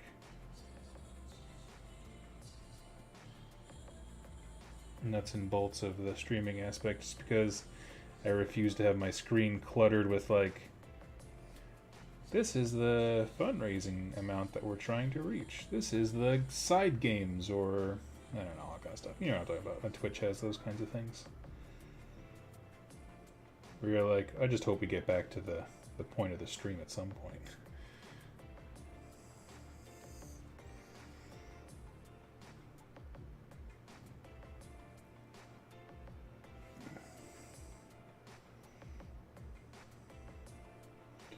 But it seems like most of the time it's just to have someone to hang out with while you're doing your own hobby, which is cool. They talk about how people people who make mistakes in the lore. That's not going to be me. I guess I am firmly in the do whatever you want category. Actually, Archeon wasn't even there for that. That wasn't the first part of the Soul Wars.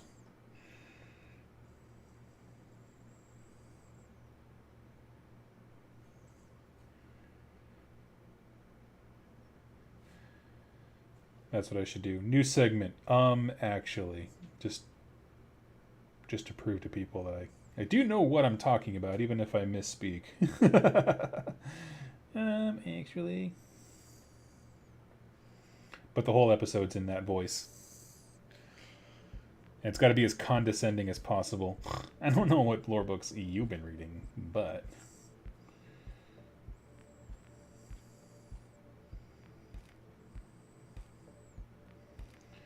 tell you what, I'm just going to go full metallic on this one, and we'll figure out the details with the blue later, because it's taking longer than I wanted.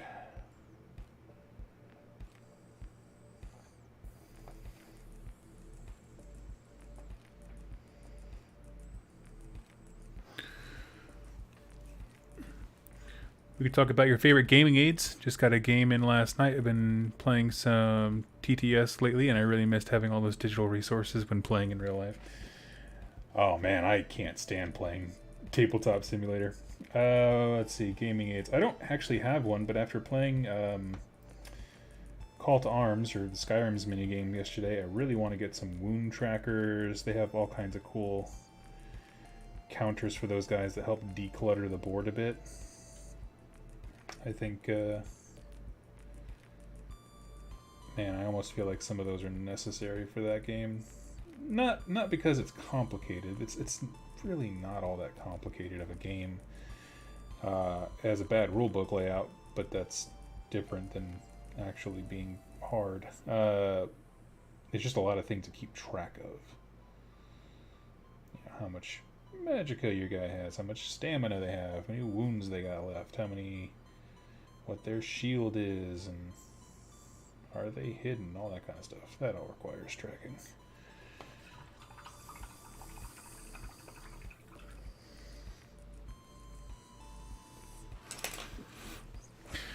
As far as AOS stuff, you know,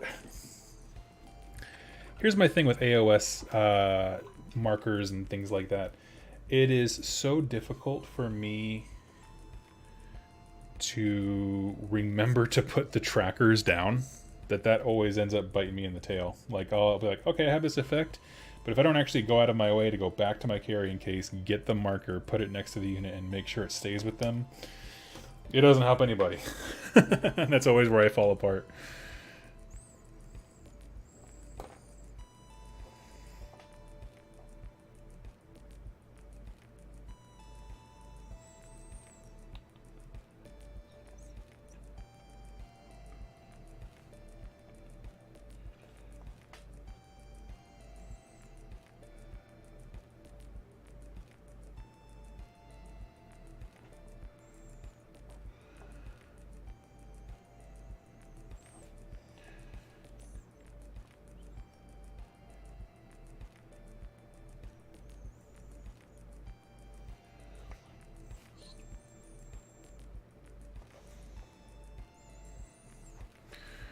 That's definitely fair. AOS Shorts definitely took care of a lot of the remembering stuff, which was super nice. AOS Reminder. Oh, yes. I was like, oh, man, that's so cool. What'd Dan do as AOS or Shorts? But yes, both awesome. Yeah, a lot of that stuff is really nice. I think more so than tokens or anything like that, those kinds of like list building and rules condensing are awesome. So an equivalent, which I think Games Workshop desperately needs to make, is one for, well, I guess the games function differently, but so Conquest uses universal special rules. So if they have a rule like piercing, every unit that has the rule piercing will operate the exact same.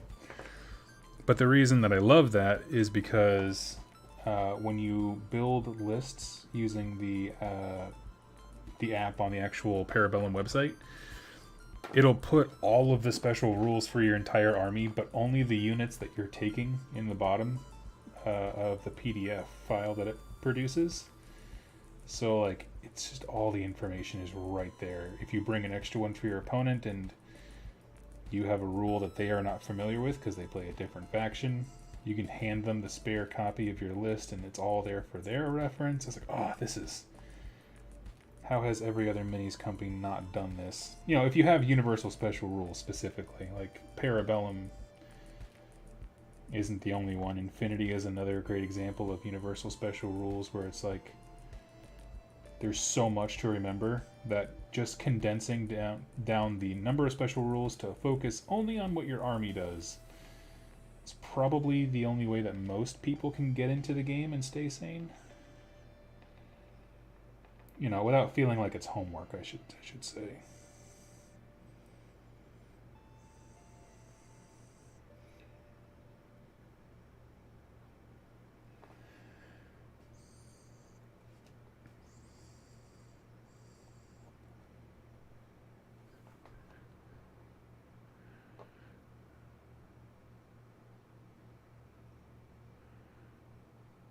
Sounds like you need gaming aid aids. Yes, exactly.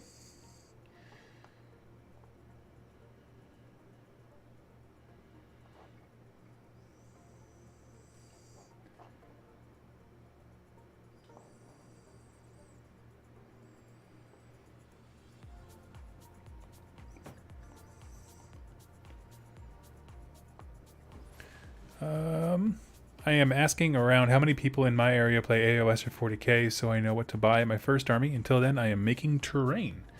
Oh, cool. So you don't play either game at the moment? You just asking around? That's cool. I mean, that's a great approach. You know, I super respect that. When I first moved here, I was like, what does everyone around me play? Because when I left, it was all about War Machine and Hordes, and then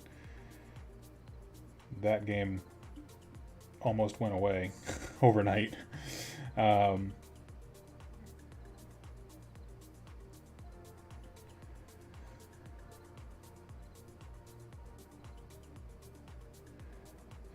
when I first moved here, it was all about Star Wars Legion. Didn't particularly care for the group that I was playing with. But I'm grateful because it's where I met my friend Rob. And he kind of had similar lack of vibing issues as I did with the rest of the group. And so we've been splitting off ever since then. We actually met playing Warcry. And the store we were playing at was like, hey, you can't play games that we don't sell. Okay, can you start selling Warcry? No, we hate Games Workshop. Okay, so you're telling us to leave. Feels like there's clearer ways to do that.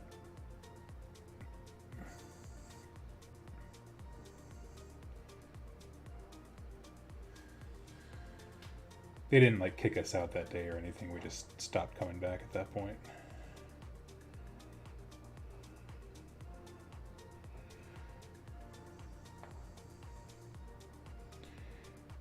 And to clarify, there's nothing wrong with a store saying like, hey, we would like it if you didn't, you know, play products we don't support or whatever, because it is their store. We were also buying things every single time we went in for that exact purpose if I didn't want him to feel that way, but yeah, store owners, that they have enough bad experiences, I understand. They get too many people coming in and not purchasing product and supporting them to keep the lights on. I get it. Just could have been done better. But that's me. You know, I always look at things like I understand that I have, shall we say, a penchant for diplomacy that not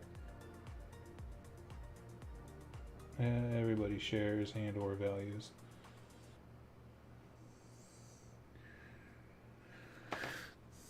And Fireman.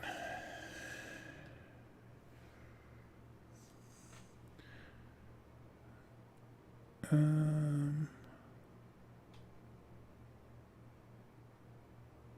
want to play Slaves to Darkness, but I'm afraid nobody plays AOS. Yeah, I mean, where do you live at? If you don't mind me asking, you don't have to be specific. You just throw a country and or region out there.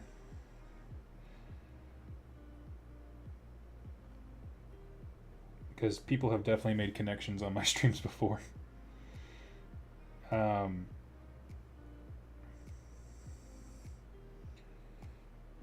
No, I think that's good though. Asking around, because you know, I'm the similar of like, I will play anything so long as people are playing it locally, and because to me, the fun of the hobby is hanging out with other wargamers and enjoying the game. And you know, for some people, they're like, I play Warhammer 40k and I don't play anything else. And if you try to get me to play anything else, you're a communist. You know, it's just ridiculous overreactions to like, this is the only true game. Like, well, anyone who plays any historical war games would like to have a word with you.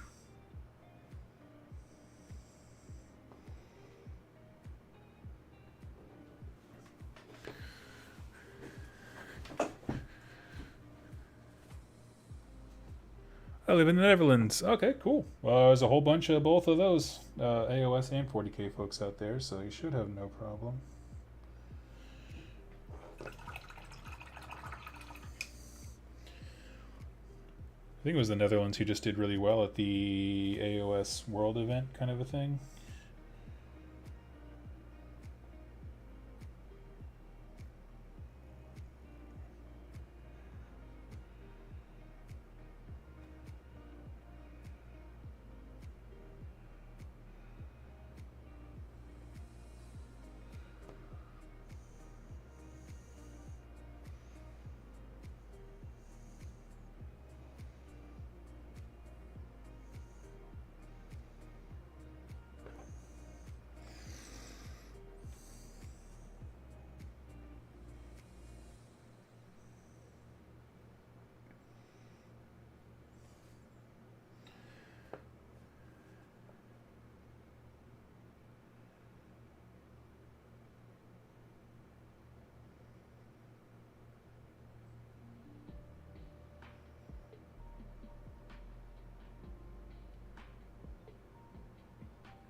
Let's see, man. I just moved to a new town and hit up their local store when the big HOS wave came. HOS. I'm not quick on the on the acronyms. HOS sold every box to the owner's buddy. Tough finding and inviting LGS you can chill with. What's HOS? Not Echoes of Doom. HOS. Digging deep into my lexicon here. Hedonites of Slanesh?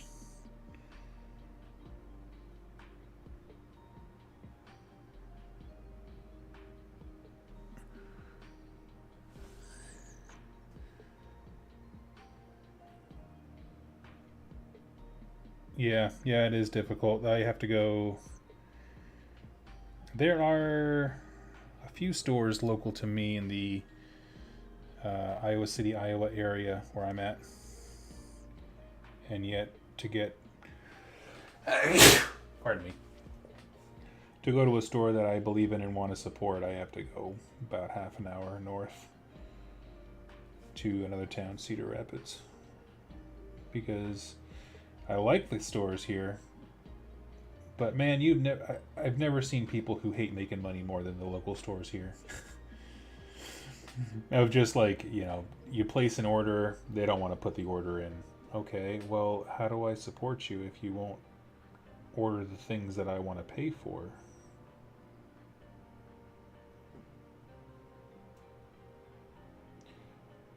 Or like, to me, it's really a bummer when stores will lament how they don't have any customers coming in for their products or anything like that, and then it's like, okay, well, do you want to help me run an event? No. All right, well, it seems like it just sucks to suck then, huh?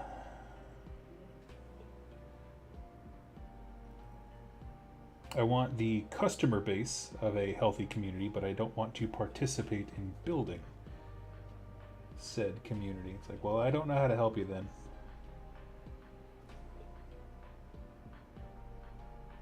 This all takes work.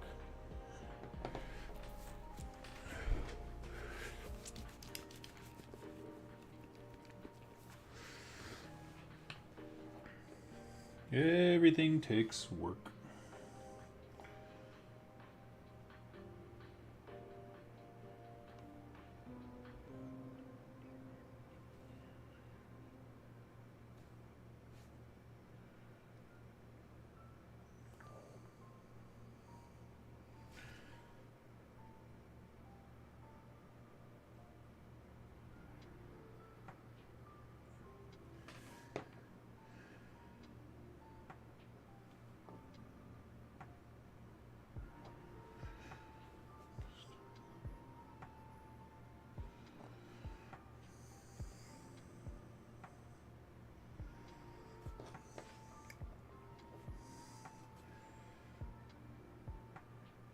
Let's get this big awesome claw painted up.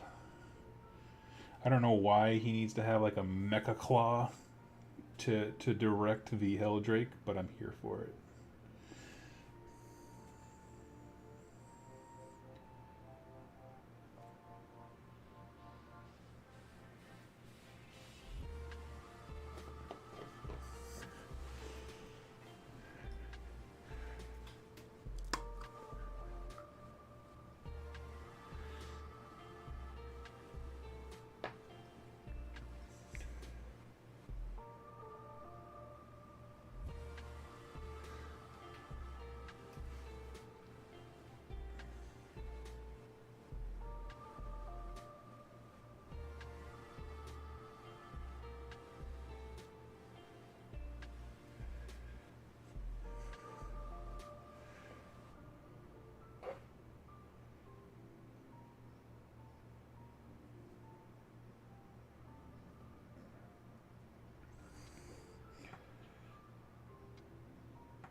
Okay, almost done here. Apologies for the silence. There's a lot of nooks and crannies on this dude.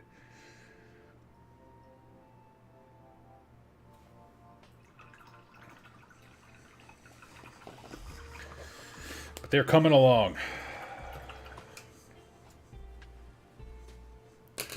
Yeah, mow, mow, mow. Care to speculate on what will be in the Night Haunt Vanguard box? Yeah, I mean, as long as it's understood, this is complete speculation. I have no idea. They haven't... Oh, they sent me the Nurgle Vanguard box, but that was it. Because I think it was the first one. For Night Haunt, I wouldn't be surprised if there was Hex Wraiths. I think Chain Rasps and... I don't know. I can't see them putting the Dreadblade Harrows in there, but that wouldn't be the worst choice. In my opinion, I really like that kit.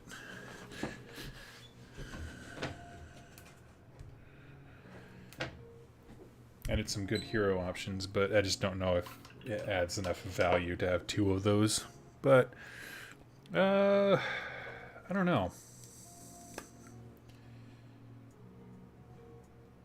I can't think of what they would put in there that, like, seems like they're trying to clear out Train Rasps and what are they called? The ones with the big reaping scythes. So those might be good bets.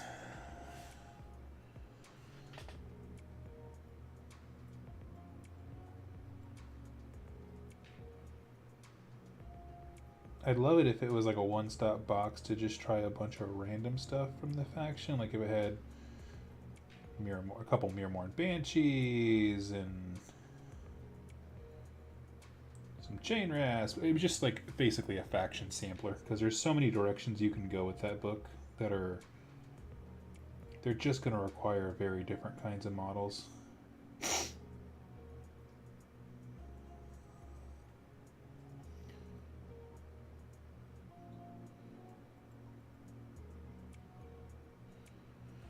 It's just not a lot of way around it. There's just a lot of directions that army can go. And I can't think of what they would put in the box to either A, get people a good start, or B, clear out the warehouse of all the things that were terrible in the last edition.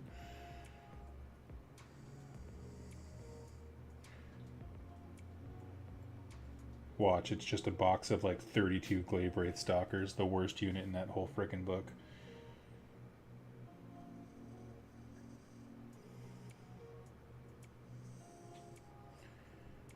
That would be pretty epic. Actually, I think that I would be super into that. Just for the sheer hilarity of it all, the chaos that it would ensue.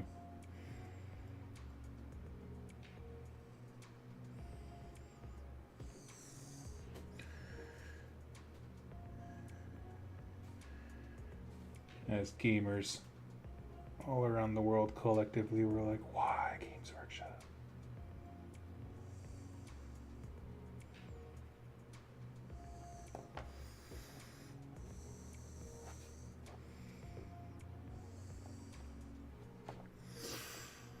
Hope they put a big Grim Reaper guys in there. Yeah, I think that would be pretty reasonable, the Grimghast. Is that what they're called, the Grimghast Reapers?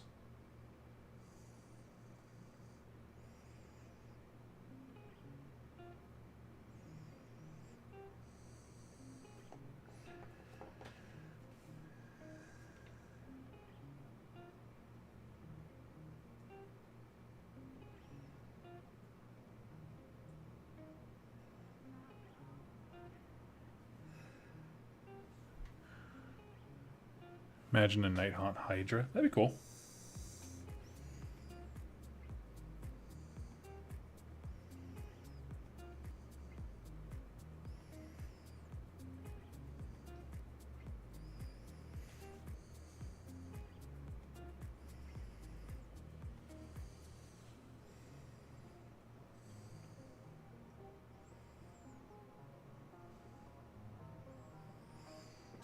Honestly, I wish we had more Hydra type stuff. I know we have that one kit for Cities of Sigmar, the privateers, but I just feel like there's more there. Such a cool concept for a beastie.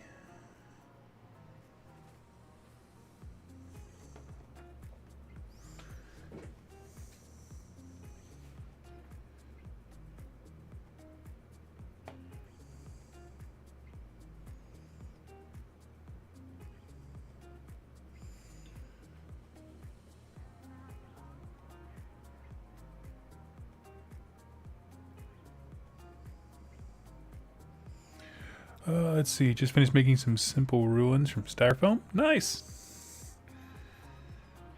That's awesome. Did you have a good time making them?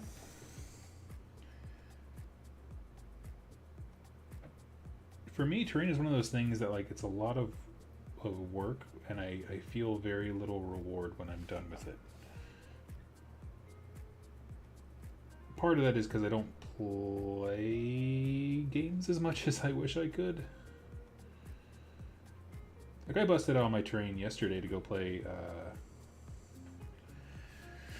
Call to Arms, but like that was the first time I had busted out that terrain in a long time.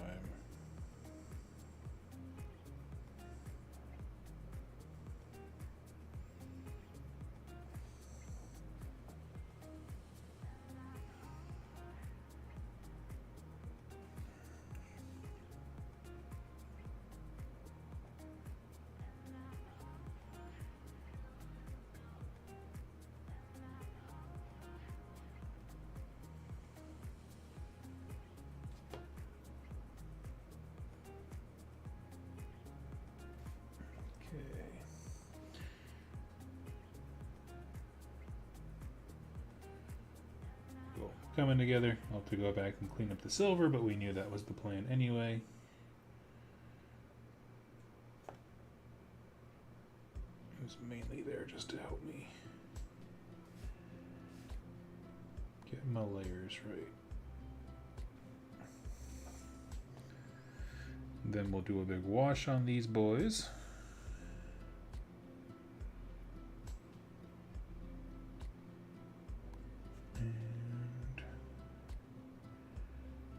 Then do our quick highlights, pick out the skin a little bit with some Cadian flesh tone, really bring it up just a little bit.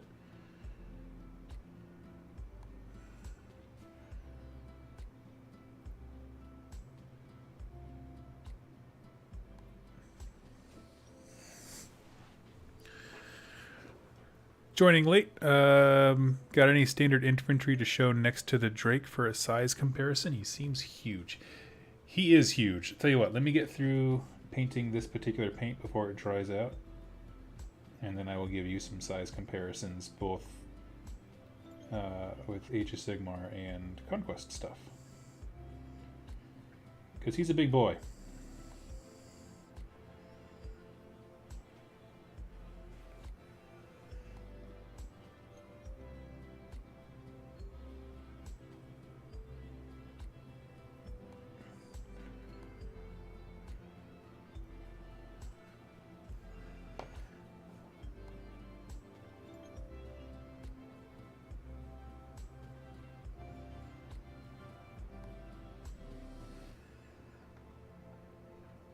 Oopa.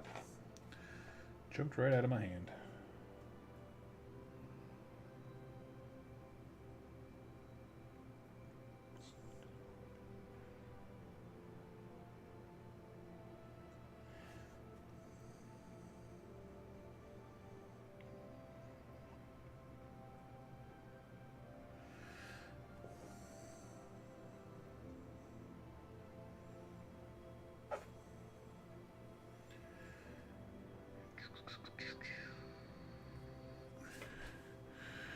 Have you watched Total War meme channel? No, I have not. I don't do much online searching for Total War stuff, and so YouTube shows me very little.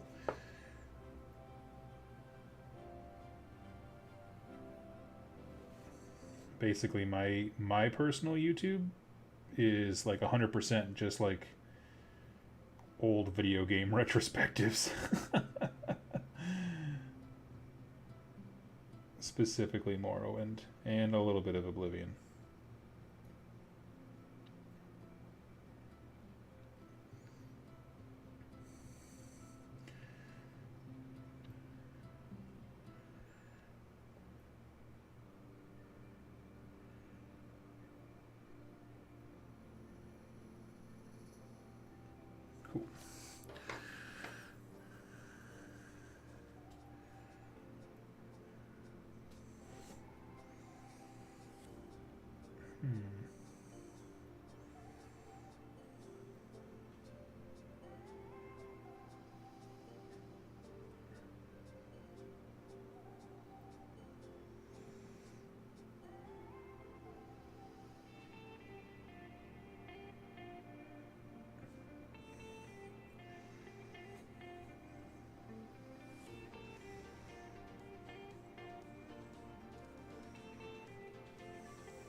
Okay, give me 1 second. I apologize.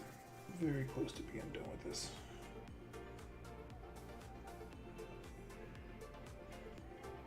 Just didn't want to lose the paint that I had.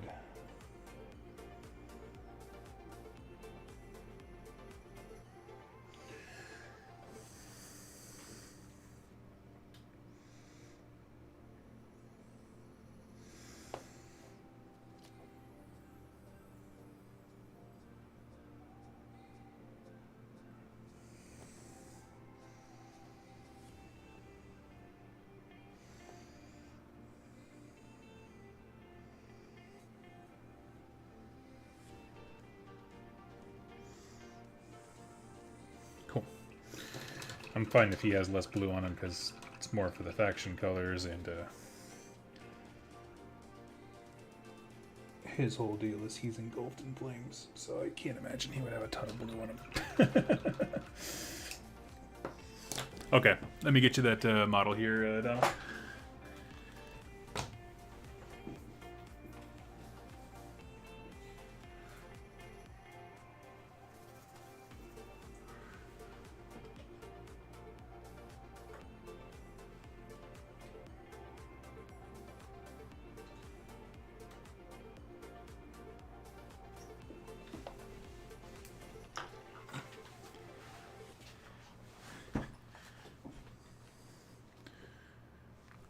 And I just spilled half a bottle of Fleshade. Oh no!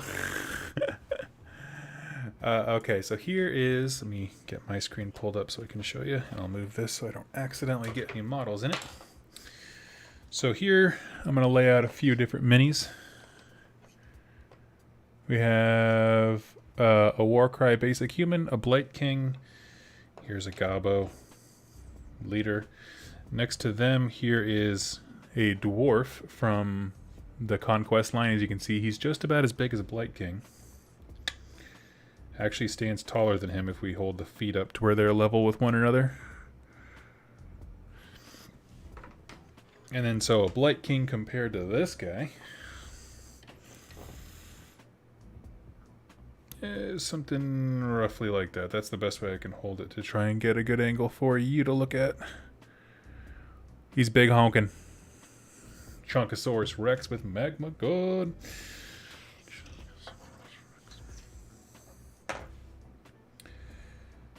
I'm going to throw down some base colors for their beards, and then I think we have to hop off because it's going to be time for a wash, and that takes forever. So.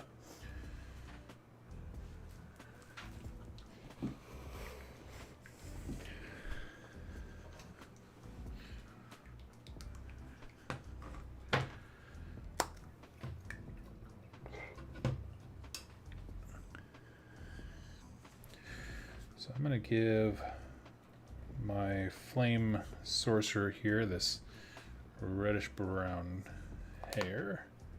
And I'll make one of the riders match him. We'll have them match each other. How about that?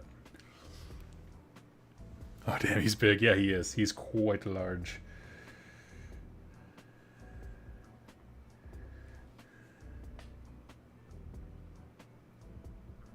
Yeah, Parambellum doesn't mess around, man. They're big models, big boys. And girls. There's some great stuff with the Spire range as well.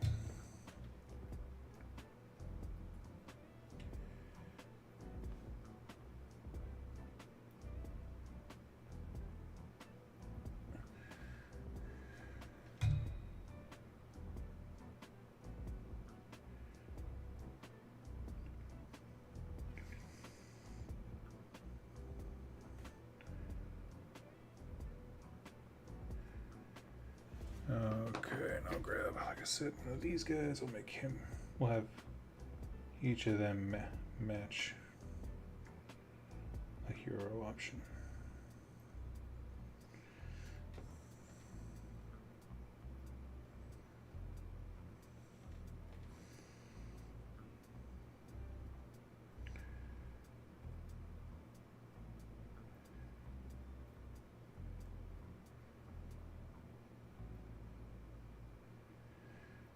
I have some of their basic human guys for Conquest out in my car. I didn't even think to grab them.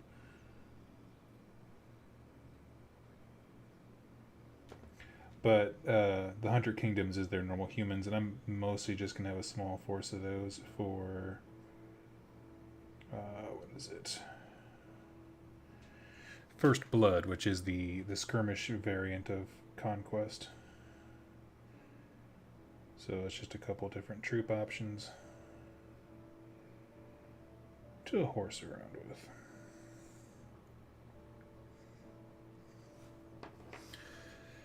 And let's go orange for the other guy's hair. Let's do something fun. Vaguely fire slayery. As I like all my dwarves.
Okay, and our last little guy here.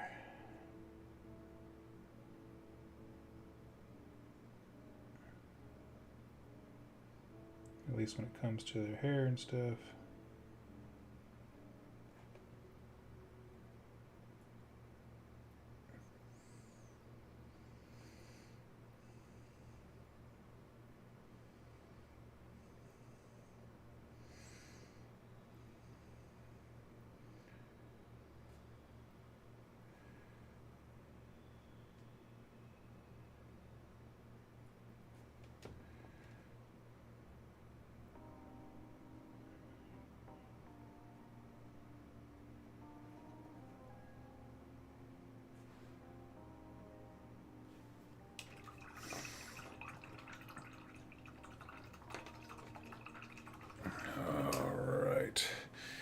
And I will tell you what, I'll throw this guy on here just to get a sense of what he'll look like when he is all said and done. So again, we have 2 riders in the sides. We're going to be firing those cannons. And we have our wizard sorcerer guy up top, leading the charge with a fireball in his hand. I love it. I'm so excited for this model.